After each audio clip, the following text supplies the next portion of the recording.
ಶುಭವಾಗಲಿ. ಮೊದಲನೇದಾಗಿ ಈ ಸಭೆಯ ಹಿರಿಯ ಸಭಾಪಾಲಕರಾದ CS ಸ್ಯಾಮ್ಯುಯಲ್ ಪಾಸ್ಟರ್ಗೆ ನಾನು ಯೇಸು ಕ್ರಿಸ್ತನ ನಾಮದಲ್ಲಿ ವಂದನೆಯನ್ನು ಸಲ್ಲಿಸುತ್ತೇನೆ. ದೇವರ ಕೃಪೆಯಿಂದ ಹಿರಿಯ ಸೇವಕರ ಕೈಯಿಂದ ಒಂದು ಸಂದೇಶವನ್ನು ನೀಡುವುದಕ್ಕೆ ಒಂದು ಅವಕಾಶ ಸಿಗೋದಂದ್ರೆ ಅದು ದೇವರ ಕೃಪೆಯಾಗಿದೆ, ದೇವರ ನಿಯೋಗ ಆಗಿದೆ. ಹಲ್ಲೆಲೂಯಾ. ಕರ್ತನ ಪರಿಶುದ್ಧ ನಾಮಕ್ಕೆ ಸ್ತೋತ್ರಗಳು. ಚಿಕ್ಕಮಗಳೂರು ಪಟ್ಟಣದಲ್ಲಿ ಒಂದು ದೊಡ್ಡ ಸಭೆ ಮತ್ತು ಒಂದು ಸತ್ಯ ಸಭೆಯನ್ನು ನಾವು ನೋಡ್ತಾ ಇದ್ದೇವೆ. ಹಲ್ಲೆಲೂಯಾ. ಈ ಸಮಯದಲ್ಲಿ ಸತ್ಯ ಸಭೆಯನ್ನು ಹುಡುಕ್ಬೇಕಾದ್ರೆ ಮೊದಲನೇ ಕಾಲ ಇತ್ತು, ಪಾಸ್ಟರ್ ಸೇವೆಗೆ ಬರುವಂತ ಕಾಲ, ಅವಾಗೆಲ್ಲವೂ ಕೂಡ ಸತ್ಯ ಸಭೆಗಳಾಗಿದ್ದವು. ಈಗ ಸತ್ಯ ಸಭೆ ಅಂತಂದ್ರೆ ನಾವು ಹುಡುಕ್ಬೇಕು ಅನ್ನೋ ರೀತಿಯ ಪರಿಸ್ಥಿತಿ ಎದುರಾಗಿದೆ. ಆದರೆ ಕರ್ತನು ಆ ಸತ್ಯ ಸಭೆಗಳಲ್ಲಿ ಒಂದು ಸತ್ಯ ಸಭೆ ಇದನ್ನು ಎಂದು ನಾನು ನಂಬುತ್ತೇನೆ ಪ್ರಿಯರೇ. ಹಲ್ಲೆಲೂಯಾ. ಕರ್ತನ ಪರಿಶುದ್ಧ ನಾಮಕ್ಕೆ ಸ್ತೋತ್ರ. 43 ವರ್ಷಗಳ ಸುದೀರ್ಘವಾದ ಸೇವೆ. ನನಗೆ ಹಿರಿಯ ಸೇವಕರು ನಮ್ಮ ರೆವರೆಂಡ್ ರಿಚರ್ಡ್ ಖಾನ್ ಕರ್ವಾಲ್ ಅವರು, ನಮ್ಮ ಮಾವ ಅವರು ಹೇಳ್ತಾರೆ, ಚಿಕ್ಕಮಗಳೂರು ಪಟ್ಟಣದಲ್ಲಿ ನಾವು ಒಂದು ಯವನಸ್ಥರಾಗಿರುವಾಗ ಅವರ ಸೇವೆಯಲ್ಲಿರೋರು ಅನೇಕ ಜನ ಸೇವಕರು ಈ ಸಭೆಯಿಂದ ಸೇವೆಗಾಗಿ ಹೋಗಿದ್ದಾರೆ. ಅನೇಕ ಜನರು ದೇವರ ಮಕ್ಕಳು ತಮ್ಮ ಜೀವಿತವನ್ನು ನಡೆಸುವುದಕ್ಕೆ ಆ ಸಭೆ ಕಾರಣವಾಗಿದೆ ಅನ್ನೋದನ್ನ ಅವರ ಒಂದು ಅನುಭವವನ್ನು ನಮ್ಮ ಜೊತೆ ಅವರು ಹಂಚಿಕೊಳ್ತಾ ಇದ್ರು. ಈ 43ನೇ ವರ್ಷದ ವಾರ್ಷಿಕೋತ್ಸವದ ಈ ಸಂದರ್ಭದಲ್ಲಿ ನಾನು ಪಾಸ್ಟರ್ ಅವರಿಗೆ ಮತ್ತು ಅವರ ಕುಟುಂಬಕ್ಕೆ, ನಿಮ್ಮ ಸಭೆಯ ವಿಶ್ವಾಸಿಗಳಿಗೆ ನಾನು ಅಭಿನಂದನೆಯನ್ನು ಸಲ್ಲಿಸುತ್ತೇನೆ. ಈ 43 ವರ್ಷಗಳ ಕಾಲ ದೇವರು ನಂಬಿಗಸ್ತನಾಗಿ ಈ ಸಭೆಯ ಜನರನ್ನ ಕರ್ತನು ನಡೆಸ್ತಿರೋದಕ್ಕಾಗಿ ದೇವರಿಗೆ ಸ್ತೋತ್ರ. ಹಲ್ಲೆಲೂಯಾ. ಕರ್ತನಿಗೆ ಚಪ್ಪಾಳೆಯನ್ನು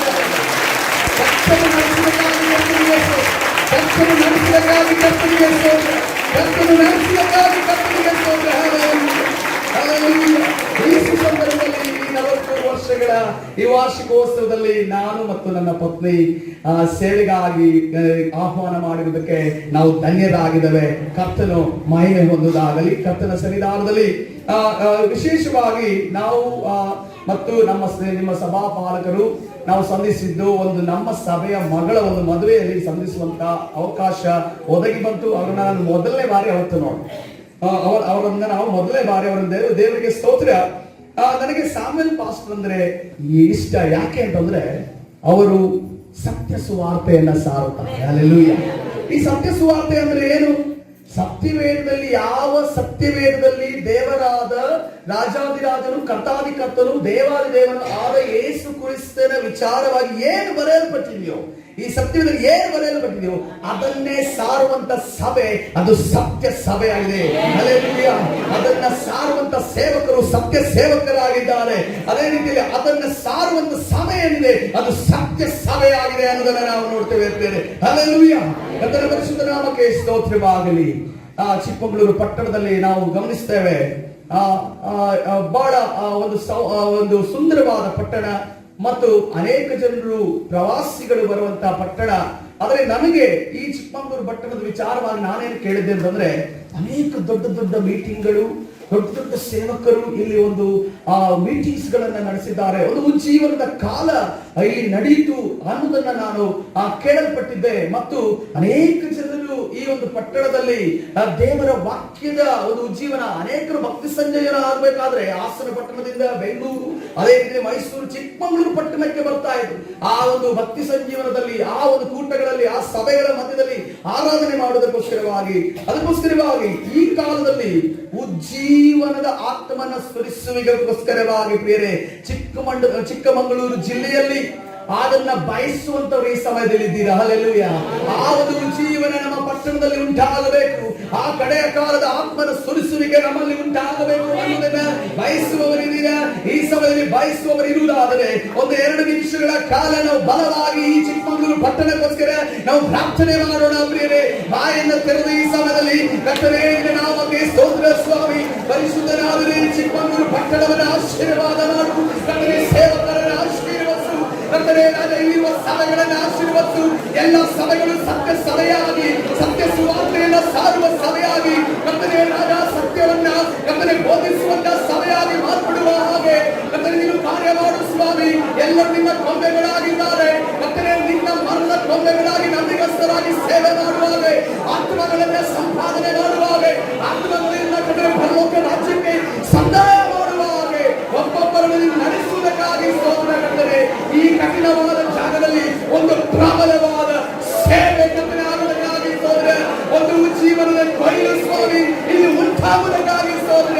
ಕರ್ತನೇ, ಈ ಪಟ್ಟಣದಲ್ಲಿ ಸೈತಾನನು ಮಾಡಿರುವಂತಹ ತಂತ್ರಗಳು, ಎಲ್ಲ ಬಂಧನಗಳು, ದುರಾತ್ಮನ ಕಾರ್ಯಗಳು ನಜರೇತಿನ ಯೇಸುವಿನ ನಾಮದಲ್ಲಿ ಅಭಿಷೇಕ ಉರಿದಾಡ್ತಾ ಇದೆ.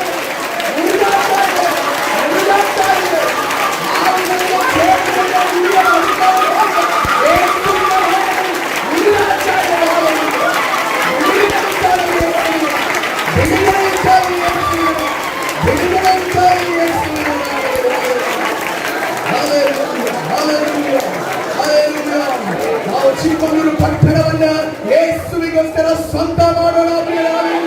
ಇವತ್ತಿನ ದಿವಸ ಈ ನಶಿಸಿ ಹೋಗುವಂತ ಆತ್ಮಗಳನ್ನ ನೋಡಿ ನಾವು ಸುವಾರ್ತೆಯನ್ನ ಸಾರುವವರಾಗೋಣ, ಅವರನ್ನ ಸಭೆಗೆ ಕರೆದುಕೊಂಡು ಬರುವವರಾಗೋಣ. Hallelujah, hallelujah. ಕರ್ತನ ಪರಿಶುದ್ಧ ನಾಮಕ್ಕೆ ಸ್ತೋತ್ರವಾಗಲಿ. ನನ್ನ ಹೆಸರು ನಿತಿನ್ ಪಾಲ್ ಎಂದು. ನಾನು ಹಾಸನ ಪಟ್ಟಣದ ವಾಯ್ಸ್ ಆಫ್ ಹೆವೆನ್ ಕ್ರೈಸ್ಟ್ ಚರ್ಚ್ನ ಅಸಿಸ್ಟೆಂಟ್ ಪಾಸ್ಟರ್ ಆಗಿ ಮತ್ತು ವರ್ಷಿಪ್ ಲೀಡರ್ ಆಗಿ ನಾನು ಸೇವೆ ಮಾಡ್ತಾ ಇದ್ದೇನೆ. ನನ್ನನ್ನು ಮೊದಲು ನಿತಿನ್ ಕುಮಾರ್ ಅಂತ ಕರೀತಾ ಇದ್ದೆ, ಈಗ ನಿತಿನ್ ಪೌಲ್ ಅಂತ ಕರೀತಾರೆ. ನಿತಿನ್ ಪೌಲ್ ಅನ್ನೋದು ನಮ್ಮ ಆಧಾರ್ ಕಾರ್ಡು, ವೋಟರ್ ಐಡಿ, ಜಾತಿಯಲ್ಲಿ ಬದಲಾವಣೆ ಆಗಿಲ್ಲ. ನನ್ನ ಹೃದಯದಲ್ಲಿ ನನ್ನ ದೇವರ ಮಾನಸಾಂತರಗೊಳಿಸಿದ. Hallelujah, hallelujah.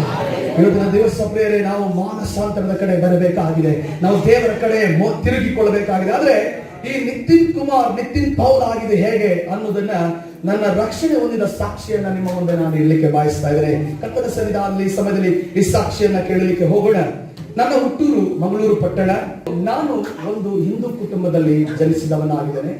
ಬಾಲ್ಯದಲ್ಲಿಯೇ ನಾವು ಎಲ್ಲಿ ಬಾಡಿಗೆ ಮನೆ ಮಾಡ್ಕೊಂಡಿದ್ವಿ ಅಂದ್ರೆ ದೇವಸ್ಥಾನದಲ್ಲಿ ಸೇವೆ ಮಾಡುವಂತ ಒಬ್ಬ ಅಜ್ಜಿಯ ಮನೆಯಲ್ಲಿ ನಾವು, ನನ್ನ ತಾಯಿ, ನನ್ನ ತಂದೆ ಮತ್ತು ತಮ್ಮ, ನಾವು ಜೀವನ ಮಾಡ್ತಾ ಇದ್ವಿ. ಯಾವಾಗಲೂ ಕೂಡ ನಾವು ಹೆಚ್ಚು ಸಮಯ ಕಾಲ ದೇವಸ್ಥಾನದಲ್ಲೇ ಇರ್ತಾ ಇದ್ವಿ. ಯಾಕಂತಂದ್ರೆ ಅಲ್ಲಿ ಪ್ರಸಾದ ಅದು ಇದು ನಮಗೊಂದು ಕೊಡೋರು, ಅದನ್ನ ತಿಂದ್ಕೊಂಡು ನಾವು ಮಧ್ಯಾಹ್ನದ ಊಟ, ಸಂಜೆಯ ಊಟ ಅದು ಇದು ಅಲ್ಲೇ ನಡೀತಾ ಇತ್ತು. ಆವಾಗ ನಾನು ಗಮನಿಸ್ತಾ ಇದ್ದೆ, ಈ ಪೂಜೆ ಪುರಸ್ಕಾರ ಆಗೋಕ್ಕಿಂತ ಮುಂಚೆ ಆ ಒಂದು ಗರ್ಭಗುಡಿಯಲ್ಲಿ ಇದ್ದಂತಹ ನನ್ನ ಘಟನೆಗಳನ್ನ ಗಮನಿಸ್ತಾ ಇದೆ. ಅಲ್ಲಿರುವಂತಹ ದೇವರುಗಳ ವಿಚಾರವಾಗಿ ನಾನು ನೋಡ್ತಾ ಇದ್ದೆ. ನೋಡುವಂತ ಸಂದರ್ಭದಲ್ಲಿ ನನಗೆ ಈಗ ಅದನ್ನ ನೆನೆಸಿದಾಗ ಒಂದು ಕೀರ್ತನೆ ನೆನಪಾಗ್ತದೆ. 115ನೇ ಕೀರ್ತನೆ 4ನೇ ವಚನ. 4ನೇ ವಚನದಿಂದ ಒಂದು 8 ವಚನದವರೆಗೆ ನಾವು ಓದುವಾಗ ಸಂಪೂರ್ಣ ವಿವರಣೆ ಬಯೋಡಾಟನಲ್ಲಿ ಕೊಟ್ಟಿದ್ದೀರಿ. ಅವರ ದೇವರುಗಳು ಯಾವ ರೀತಿ ಅಂದ್ರೆ, ನಮ್ಮ ದೇವರು ಆತನಿಗೆ ಕಣ್ಣುಂಟು. ಹಲ್ಲೆಲೂಯಾ, ಆತನಿಗೆ ಕಣ್ಣುಂಟು. ಆತನ ಆಧಾರಗಳನ್ನ ನೋಡುವಾಗ ಹಗರಳಿರ್ತಾರೆ, ನನ್ನನ್ನು ಕಾಣುವ ದೇವರು ಎಂದು ಹೇಳ್ತಾನೆ. ಹಲ್ಲೆಲೂಯಾ. ಹಾಗೆ ನಮ್ಮ ದೇವರಿಗೆ ಮೂಗುಂಟು. ಆತನು ಉಸ್ತರಿಸಿದಾಗ ಕೆಂಪು ಸಮುದ್ರ ಇಬ್ಬಾಗ ಆಯಿತು ಎಂದು ನಾವು ನೋಡ್ತಾ ಇದ್ದೇವೆ. ನೋವನ ಕಾಲದಲ್ಲಿ ಆತನು ಯಜ್ಞವನ್ನು ಸಮರ್ಪಿಸುವಾಗ ಯಜ್ಞದ ಸುವಾಸನೆ ಕರ್ತನು ಮೆಚ್ಚಿಕೊಂಡನು. ಯಾವ ಮೂಗಿನಿಂದ ಆತನ ಸುವಾಸನೆ? ತನ್ನ ಮೂಗಿನಿಂದ ಆತನ ಸುವಾಸನೆಯನ್ನು ತೆಗೆದುಕೊಂಡನು. ನಮ್ಮ ದೇವರಿಗೆ ಕಿವಿಯುಂಟು. ಆತನು ಭಕ್ತರು ಮಾತನಾಡುವ ಮಾತುಗಳನ್ನ ಆತನು ಕಿವಿಗೊಟ್ಟು ಕೇಳುವ ಆತನಾಗಿದ್ದಾನೆ. ನಮ್ಮ ದೇವರಿಗೆ ಕೈಯುಂಟ. ನಮ್ಮ ದೇವರಿಗೆ ಕೈಯುಂಟ. ಎಲ್ಲಿ? ದಾನಿಯೇಲನ ಪುಸ್ತಕದಲ್ಲಿ ನಾವು ನೋಡ್ತಾ ಇದ್ದೇವೆ, ದೇವರ ಹಸ್ತವು ಅಲ್ಲಿ ಗೋಡೆಯ ಮೇಲೆ ಬರಹವನ್ನ ಬರೆಯುವುದನ್ನು ನಾವು ನೋಡ್ತಾ ಇದ್ದೇವೆ. ನಮ್ಮ ದೇವರಿಗೆ ಕೈಯುಂಟು ಪ್ರಿಯರೇ. ನಮ್ಮ ದೇವರಿಗೆ ಕಾಲುಂಟ. ನಮ್ಮ ದೇವರು ನಡೆಯುವಂತ ಸಪ್ಪಳವನ್ನ ಆದಾಮ ಅವ್ವರು ಕೇಳಿಸಿಕೊಂಡರು. ಹಾಗಾದ್ರೆ ನಮ್ಮ ದೇವರಿಗೆ ಕಾಲುಂಟು ಎಂದು ಅರ್ಥವಾಗಿದೆ. ಅದೇ ರೀತಿಯಲ್ಲಿ ನಮ್ಮ ದೇವರು ಇಸ್ರೇಲನ ಪಾಳೆಯದ ಮಧ್ಯದಲ್ಲಿ ಆತನು ನಡೆದಾಡುತ್ತಿದ್ದರು. ಹಲ್ಲೆಲೂಯಾ. ಇದರಿಂದ ಕೊನೆಗೆ ನಮಗೆ ಗೊತ್ತಾಗುವ ವಿಚಾರ, ನಮ್ಮ ದೇವರು ಜೀವ ಸ್ವರೂಪನಾದ ದೇವರು. ನಮ್ಮ ದೇವರು ಜೀವಿಸುವಂತ ದೇವರು. ನಮ್ಮ ಜೀವವನ್ನು ನಡೆಸುವ ದೇವರಾಗಿದೆ. Hallelujah, hallelujah, hallelujah. ಈ ವಿಚಾರವನ್ನ ನಾವು ಈಗ ನಾನು ಗ್ಲಾನ್ಸ್ ಮಾಡಿದೆ. ಆದ್ರೆ ಆ ಒಂದು ಯೌವನ ಕಾಲದಲ್ಲಿ ನಾನಿರುವಂತ ಸಂದರ್ಭದಲ್ಲಿ ಸ್ನೇಹಿತರ ಸಹವಾಸ, ಸಂಘಟನೆಗಳಲ್ಲಿ ಇದ್ದಿದ್ದು, ಜಗಳ, ಇದೆಲ್ಲವೂ ಕೂಡ ಈ ರೀತಿಯ ವಿಚಾರದಲ್ಲಿ ನಾನು ತೊಡಗಿದ ನಂತರ ನನ್ನದೊಂದು ಹುಡುಕುವಿಕೆ ಇತ್ತು. ಸತ್ಯ ದೇವರು ಯಾರು, ಸತ್ಯ ದೇವರು ಯಾರು ಅನ್ನುವಂತ ಹುಡುಕುವಿಕೆ ನನ್ನಲ್ಲಿರುವಾಗ ನಾನು ನನ್ನ MCA ಮಾಡುವಂತ ಸಂದರ್ಭದಲ್ಲಿ ಮಾಸ್ಟರ್ ಆಫ್ ಕಂಪ್ಯೂಟರ್ ಅಪ್ಲಿಕೇಶನ್ ಮಾಡುವಂತ ಸಂದರ್ಭದಲ್ಲಿ ನನಗೆ ಯೇಸುವಿನ ವಾಕ್ಯ ಸಾರಲ್ಪಟ್ಟಿತು. ಆ ಯೇಸು ಕ್ರಿಸ್ತನ ವಿಚಾರವಾಗಿ ನಾನು ನಂಬುವುದಕ್ಕೆ ಪ್ರಾರಂಭಿಸಿದೆ. ಆವಾಗ ನಾವು ಆರಾಧ್ಯ ದೈವವಾಗಿ ನಮ್ಮ ಹೃದಯಕ್ಕೆ ತೆಗೆದುಕೊಂಡಿದ್ದಂತಹ ಸರ್ವಜ್ಞ ಆಗಿರಬಹುದು, ವಿವೇಕಾನಂದ ಆಗಿರಬಹುದು, ಗಾಂಧೀಜಿ ಆಗಿರಬಹುದು, ಇವರೆಲ್ಲರೂ ಕೂಡ ಯೇಸು ಕ್ರಿಸ್ತನನ್ನ ದೇವರಾಗಿ ನಂಬಿದ್ದನ್ನ ನಾನು ಕೇಳಿದಾಗ ನನಗೆ ಯೇಸು ಕ್ರಿಸ್ತನನ್ನು ನಂಬುವುದಕ್ಕೆ ಯಾವುದೇ ಕಷ್ಟ ಆಗಲಿಲ್ಲ. ನಾನು ನೇರವಾಗಿ ದೇವರನ್ನ ಸ್ವಂತ ರಕ್ಷಕನಾಗಿ ಸ್ವೀಕರಿಸಿ ಪ್ರಾರಂಭಿಸಿದೆ. ತದನಂತರ ನಂತರ ಏನ್ ಮಾಡ್ಬೇಕು ಅಂತ ತಿಳ್ಕೊಂಡಾಗ ಚರ್ಚ್ಗೆ ನೀನು ಹೋಗ್ಬೇಕು ನನ್ಕೊಂಡು ಹೇಳಿದ್ರು. ಅವಾಗ ನಾನು ಚರ್ಚ್ಗೆ ಹೋಗೋದಕ್ಕೆ ಪ್ರಾರಂಭಿಸಿದೆ. ಚರ್ಚ್ಗೆ ಹೋಗೋದು ಪ್ರಾರಂಭಿಸುವಾಗ ಬೈಬಲ್ ತೆಗೆದುಕೊಂಡು ಹೋಗ್ಬೇಕು ಅಂತ ಹೇಳಿ ಬ್ಯಾಗಲ್ಲಿ ಒಂದು ಬೈಬಲ್ ಇಟ್ಕೊಂಡು ಯಾವಾಗಲೂ ಒಂಟಿಗನಾಗಿ ನಡ್ಕೊಂಡೇ ಓಡಾಡಿಕೊಂಡು ಮಂಗಳೂರು ಪಟ್ಟಣದಲ್ಲಿ ನಾನು ಸಭೆಗೆ ಹೋಗ್ತಾ ಇದೆ. ಸಭೆಗೆ ಹೋಗುವಂತ ಸಂದರ್ಭದಲ್ಲಿ ಒಂದು ದಿವಸ ನನ್ನ ಬ್ಯಾಗಲ್ಲಿ ಇರುವಂತಹ ಬೈಬಲ್ ಇದೆ ಅನ್ನೋದು ನನ್ನ ತಂದೆ ತಾಯಿಗೆ ಗೊತ್ತಾಗುವಂತ ಸಂದರ್ಭದಲ್ಲಿ ಅವರು ನನ್ನನ್ನು ಹಿಂಸೆ ಕೊಡುವುದಕ್ಕೆ, ಪ್ರಶ್ನೆಗಳನ್ನು ಮಾಡುವುದಕ್ಕೆ, ನನ್ನ ಮೇಲೆ ಕಣ್ಣಿಡುವುದಕ್ಕೆ ಪ್ರಾರಂಭಿಸುತ್ತಾರೆ. ಆದ್ರೆ ದೇವರು ನಾನು ಯಾವ ಮಾರ್ಗದಲ್ಲಿ ಹೋಗ್ತಿದ್ನೋ, ಯಾವ ಮಾರ್ಗದಲ್ಲಿ ನಡೆದು ಬರ್ತಿದ್ನೋ, ಯಾವುದೂ ಕೂಡ ದೇವರು ಗೊತ್ತಾಗದಂತೆ ನನ್ನನ್ನು ತಪ್ಪಿಸಿ ನಡೆಸುತ್ತಿದ್ದಾನೆ. ಅದೇ ರೀತಿಯಲ್ಲಿ ಮುಂದೆ ಆತನು ಅವ್ರೇನ್ ಅನ್ಕೊಂಡ್ರೆ ಅವಾಗ ಇವ್ರನ್ನ ಬೀದಿಗೆ ಬಿಟ್ಟರೆ ಆಗೋದಿಲ್ಲ, ಇವ್ರಿಗೆ ಏನಾದ್ರೂ ಮಾಡಬೇಕಾಗಿದೆ ಅಂದ್ಕೊಂಡು ನನ್ನನ್ನ ಒಡೆದು ಕೋಣೆ ಒಳಗಡೆ ಹಾಕಿದ ನಂತರ ಇವನನ್ನ ನಾವು ಬದಲಾವಣೆಗೊಳಿಸ್ಬೇಕು ಅಂತಂದ್ರೆ ಇವನನ್ನ ಮಾಟಮಂತ್ರವಾದಿಗಳ ಬಳಿಗೆ ತೆಗೆದುಕೊಂಡು ಹೋದ್ರೆ ಇವನ ಮನಸ್ಸನ್ನ ನಾವು ಏನ್ ಟರ್ನ್ ಆಗಿದೆ ಅದನ್ನ ನಾವು ತಿರುಗಿಸಬಹುದು ಅಂತ ಅನ್ಕೊಂಡು ತೆಗೆದುಕೊಂಡು ಹೋಗ್ತಾರೆ. ಅವತ್ತು ದಿವಸ ನಾನು ಆ ಮಾಟಮಂತ್ರವಾದಿಯ ಒಂದು ಬಳಿಗೆ ಹೋದಂತ ಸಂದರ್ಭದಲ್ಲಿ ಎಂಥ ವಿಚಿತ್ರವಾದ ಮಾಟಮಂತ್ರವಾದಿ. ನಾನು ಇದುವರೆಗೂ ಕೂಡ ಲೋಕದಲ್ಲಿರುವಾಗ ನಾನು ಒಂದು ಫಿಲ್ಮ್ ಅಲ್ಲಿ ಕೂಡ, ಒಂದು ಚಲನಚಿತ್ರದಲ್ಲಿ ಕೂಡ ಅಂತ ಮಾಟಮಂತ್ರವಾದಿಯನ್ನು ನೋಡಿಲ್ಲ. ತಲೆಯಿಂದ ಕುತ್ತಿಗೆವರೆಗೆ ಅವನ ಹೆಣ್ಣು, ಕುತ್ತಿಗೆಯಿಂದ ಸೊಂಟದವರೆಗೆ ಅವನು ಗಂಡು, ಸೊಂಟದಿಂದ ಕೆಳಗಡೆ ಅವನು ಹೆಣ್ಣು. ಆ ರೀತಿ ವಿಚಿತ್ರವಾದ, ಆದಮೇಲೆ ತೊಟ್ಟಿಲಲ್ಲಿ ತೂಗ್ತಾ ಇದ್ದ ನನಗೆ ಒಂದು ಸಾರಿ ಇದು ಮನುಷ್ಯನ ಅಥವಾ ಬೇರೆ ಯಾವುದೋ ಅನ್ನೋ ರೀತಿಯಲ್ಲಿ ನನಗೆ ಪ್ರಾಪ್ತಿಯದ್ದು. ಅವರು ತದನಂತರ ಏನ್ ಹೇಳ್ತಾರೆ, ಸಡನ್ ಆಗಿ ಅವರು ನನ್ನನ್ನು ನೋಡಿ ಏನ್ ಹೇಳ್ತಾರೆ ಅಂತಂದ್ರೆ, ನನಗೆ ಏನು ಹೇಳೋದಕ್ಕೆ ಸಾಧ್ಯವಾಗ್ತಾ ಇಲ್ಲ, ಮೇಲಿಂದ ಯಾರೋ ನನ್ನನ್ನು ತಡಿತಾ ಇದ್ದಾರೆ, ಮೇಲಿಂದ ಯಾವುದನ್ನ ಹೇಳೋದಕ್ಕೆ ಬಿಡ್ತಾ ಇಲ್ಲ, ಅದು ಮಾಡೋದಕ್ಕೆ ಬಿಡ್ತಾ ಇಲ್ಲ ಅಂತ ಅನ್ಕೊಂಡು ಹೇಳ್ತಾರೆ. ನನಗೆ ಶಾಕ್ ಆಯ್ತು. ನನಗೆ ಆವಾಗ ಈ ರೀತಿಯ ಒಂದು ಆತ್ಮಿಕವಾದ ಅನುಭವ ನನ್ನಲ್ಲಿ ಇರಲಿಲ್ಲ. ಆ ಸಮಯದಲ್ಲಿ ನಾನು ತದನಂತರ ಏನ್ ಮಾಡಿದ್ರು, ನಾವು ಮತ್ತು ನನ್ನ ಅತ್ತಿಗೆ ನನ್ನನ್ನು ಕರೆದುಕೊಂಡು ಹೋಗಿದ್ರು. ಅವರಿಗೆ ನನ್ನ ಅತ್ತಿಗೆಯನ್ನು ನೋಡಿ ಒಂದು ವಾರ್ನಿಂಗ್ ಕೊಡೋದಕ್ಕೆ ಸ್ಟಾರ್ಟ್ ಮಾಡಿದ್ರು. ನೋಡು, ನಿನ್ನ ತಾಯಿ ಭಾಗ್ಯವನ್ನು ನೀನು ಕಳೆದುಕೊಳ್ತೀಯ, ಇವನಿಂದ ಯಾರಿದ್ದಾರೆ, ಇವನು ಯಾರು ಸುವಾರ್ತಿಸ್ತಾರಿದ್ದಾರೆ, ಯಾರು ಅಂತ ಅನ್ಕೊಂಡು ಇವನ್ನ ಕೇಳಕ್ ಹೋಗ್ಬೇಡಿ, ಹುಡುಕಕ್ ಹೋಗ್ಬೇಡಿ, ನಿನ್ನ ಗಂಡನ ಪ್ರಾಣ ಹೋಗುವಂತ ಚಾನ್ಸ್ ಇದೆ ಅನ್ನೋದನ್ನ ಅಲ್ಲಿ ಹೇಳೋದನ್ನ ನಾವು ಗಮನಿಸುತ್ತೇವೆ. ಅದಕ್ಕೋಸ್ಕರವಾಗಿ ಆವಾಗ ನನಗೆ ಗೊತ್ತಾಯ್ತು, ನನ್ನ ಯೇಸುವಿಗಿಂತ ಒಬ್ಬ ಶಕ್ತಿ ಉಳ್ಳ ದೇವರು ಯಾರೂ ಇಲ್ಲ, ನನ್ನ ಯೇಸುವಿಗಿಂತ ಒಬ್ಬ ಪವರ್ಫುಲ್ ದೇವರು ಯಾರೂ ಇಲ್ಲ ಅನ್ನೋದನ್ನು ನನಗೆ ಆ ದಿವಸ ಆದ ನಂತರ ಅವರಿಗೆ ಇಷ್ಟ ಬಂದ ರೀತಿಯಲ್ಲಿ ಎಲ್ಲ ಮಾಡಿ ನನ್ನನ್ನು ಕಳಿಸಿದ ನಂತರ ದೇವರು ನಾವು ನೋಡ್ತಾ ಇದ್ದೇವೆ, ಇಸ್ರೇಲರಿಗೆ ಮಾಟ ತಟ್ಟೋದಿಲ್ಲ, ಇಸ್ರೇಲರಿಗೆ ಮಾಟ ಹತ್ತೋದಿಲ್ಲ ಎಂದು ನಾವು ನೋಡ್ತಾ ಇದ್ದೇವೆ. ನಾವು ದೇವ ಮಕ್ಕಳು ಪ್ರಿಯರೇ, ನಮಗೆ ಯಾವುದೇ ಮಾಟ ಹತ್ತೋದಿಲ್ಲ, ನಮಗೆ ಯಾವುದೇ ಮಾಟ ತಟ್ಟೋದಿಲ್ಲ. ದೇವರು ನಮ್ಮನ್ನು ಕಾಪಾಡುವಾತನಾಗಿದ್ದಾರೆ. Hallelujah, hallelujah. ಕರ್ತನ ಪರಿಶುದ್ಧ ನಾಮಕ್ಕೆ ಸ್ತೋತ್ರವಾಗಲಿ. ತದನಂತರ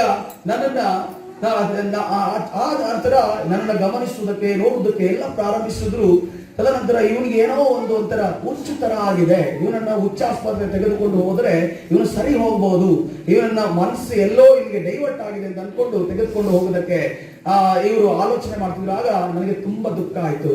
ನನ್ನ ತಂದೆ ತಾಯಿಯೇ ನನ್ನನ್ನ ಸ್ವಂತ ತನ್ನ ಹೊಟ್ಟೆಯಲ್ಲಿ ಜನ್ಮ ನೀಡಿದಂತ ತಾಯಿಯೇ ನನ್ನನ್ನು ಹುಚ್ಚರು ಅಂದು ಬಿಟ್ಲಲ್ಲ ಅಂತ. ಆದ್ರೆ ಈಗ ನನಗೆ ಕ್ರಿಸ್ತನಿಗೋಸ್ಕರ ಹುಚ್ಚಾನ ಆಗುವುದಕ್ಕೆ ನನಗೆ ನಾಚಿಕೆ ಇಲ್ಲ. ಹಲ್ಲೆಲೂಯಾ. ಕರ್ತನು ನನ್ನನ್ನ ಪೌಲನು ಹೇಳ್ತಾನೆ, ನಾನು ಕರ್ತನ ಕ್ರಿಸ್ತನಲ್ಲಿ ಸೇವೆ ಮಾಡದೆ ನಾನು ಹುಚ್ಚನಾಗಿದ್ದೇನೆ.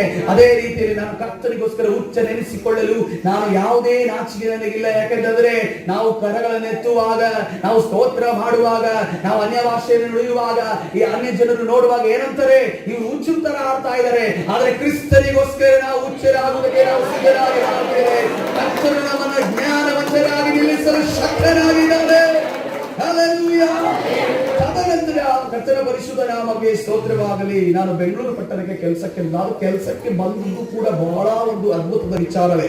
ಕರ್ತನು ನನ್ನನ್ನ ಕರೆದುಕೊಂಡು ಬಂದನು. ತದನಂತರ ನನ್ನ ಹತ್ರ ಏನ್ ಹೇಳೋದಕ್ಕೆ ಪ್ರಾರಂಭಿಸಿದ್ರಂದ್ರೆ, ಇವನ್ನ ಹೀಗೆ ಬಿಟ್ಟರೆ ಆಗೋದಿಲ್ಲ, ಇವನು ಮದುವೆ ಮಾಡಿದ್ರೆ ಸರಿ ಹೋಗುತ್ತೆ ಅನ್ಕೊಂಡು ಫೋನಲ್ಲಿ ಮದುವೆ ವಿಚಾರ ಹೇಳೋದಕ್ಕೆ ಪ್ರಾರಂಭಿಸಿದ್ರು.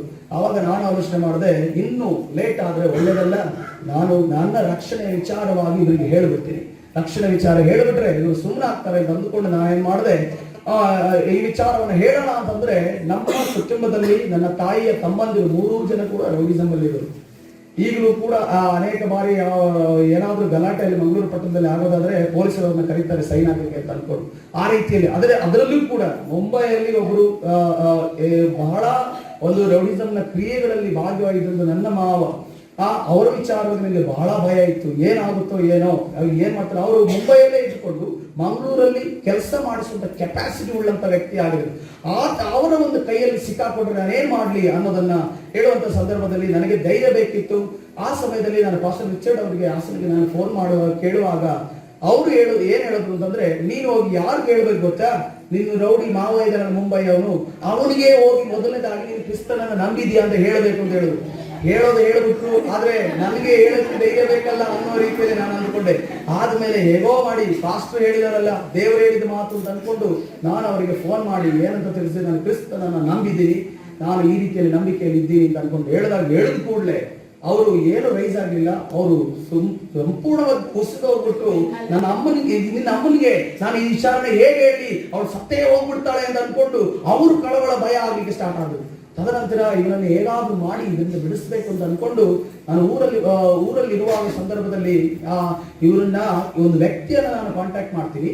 ಆ ವ್ಯಕ್ತಿಯ ಮುಖಾಂತರವಾಗಿ ಇವನ ಮನಸ್ಸನ್ನೆಲ್ಲ ಸರಿ ಮಾಡಿ ಇವನನ್ನ ಸರಿಪಡಿಸಿ ನಾನು ನಿಲ್ಲಿಸ್ತೀನಿ ಅನ್ನೋದು ಅನ್ಕೊಂಡು ನನ್ನ ಮಾವ ಆಲೋಚನೆ ಮಾಡ್ತಿದ್ರು. ಆವಾಗ ಈ ಆಲೋಚನೆ ಯಾವಾಗ ಅವರ ಮನಸ್ಸಲ್ಲಿ ಬಂತು, ಅವರ ಹಳೆ ಕೇಸ್ಗಳೆಲ್ಲ ಪೊಲೀಸ್ ಸ್ಟೇಷನ್ ಅಲ್ಲಿ ಓಪನ್ ಆಗಿ ಸ್ಟಾರ್ಟ್ ಆಯ್ತು. ಅವರನ್ನ ಕರೆಯಕ್ಕೆ ಸ್ಟಾರ್ಟ್ ಮಾಡಿದ್ರು, ಬನ್ನಿ ನಿಮ್ದು ಎಲ್ಲ ಓಪನ್ ಆಗಿದೆ, ಈಗ ಅದ್ರ ಬಗ್ಗೆ ಇನ್ವೆಸ್ಟಿಗೇಷನ್ ಇದೆ ಅಂತ ಅನ್ಕೊಂಡು ಕರೀತಾರೆ. ಆದ್ರೆ ಆವಾಗ ನಾನು ಅನ್ಕೊಂಡೆ ಅವರು ನನ್ನನ್ನ ಬಂಧಿಸುವುದಕ್ಕೆ ನೋಡಿದ್ರು, ಆದ್ರೆ ದೇವರು ಅವರನ್ನ ಬಂಧಿಸುವುದಕ್ಕೆ ನೋಡಿದ್ರು.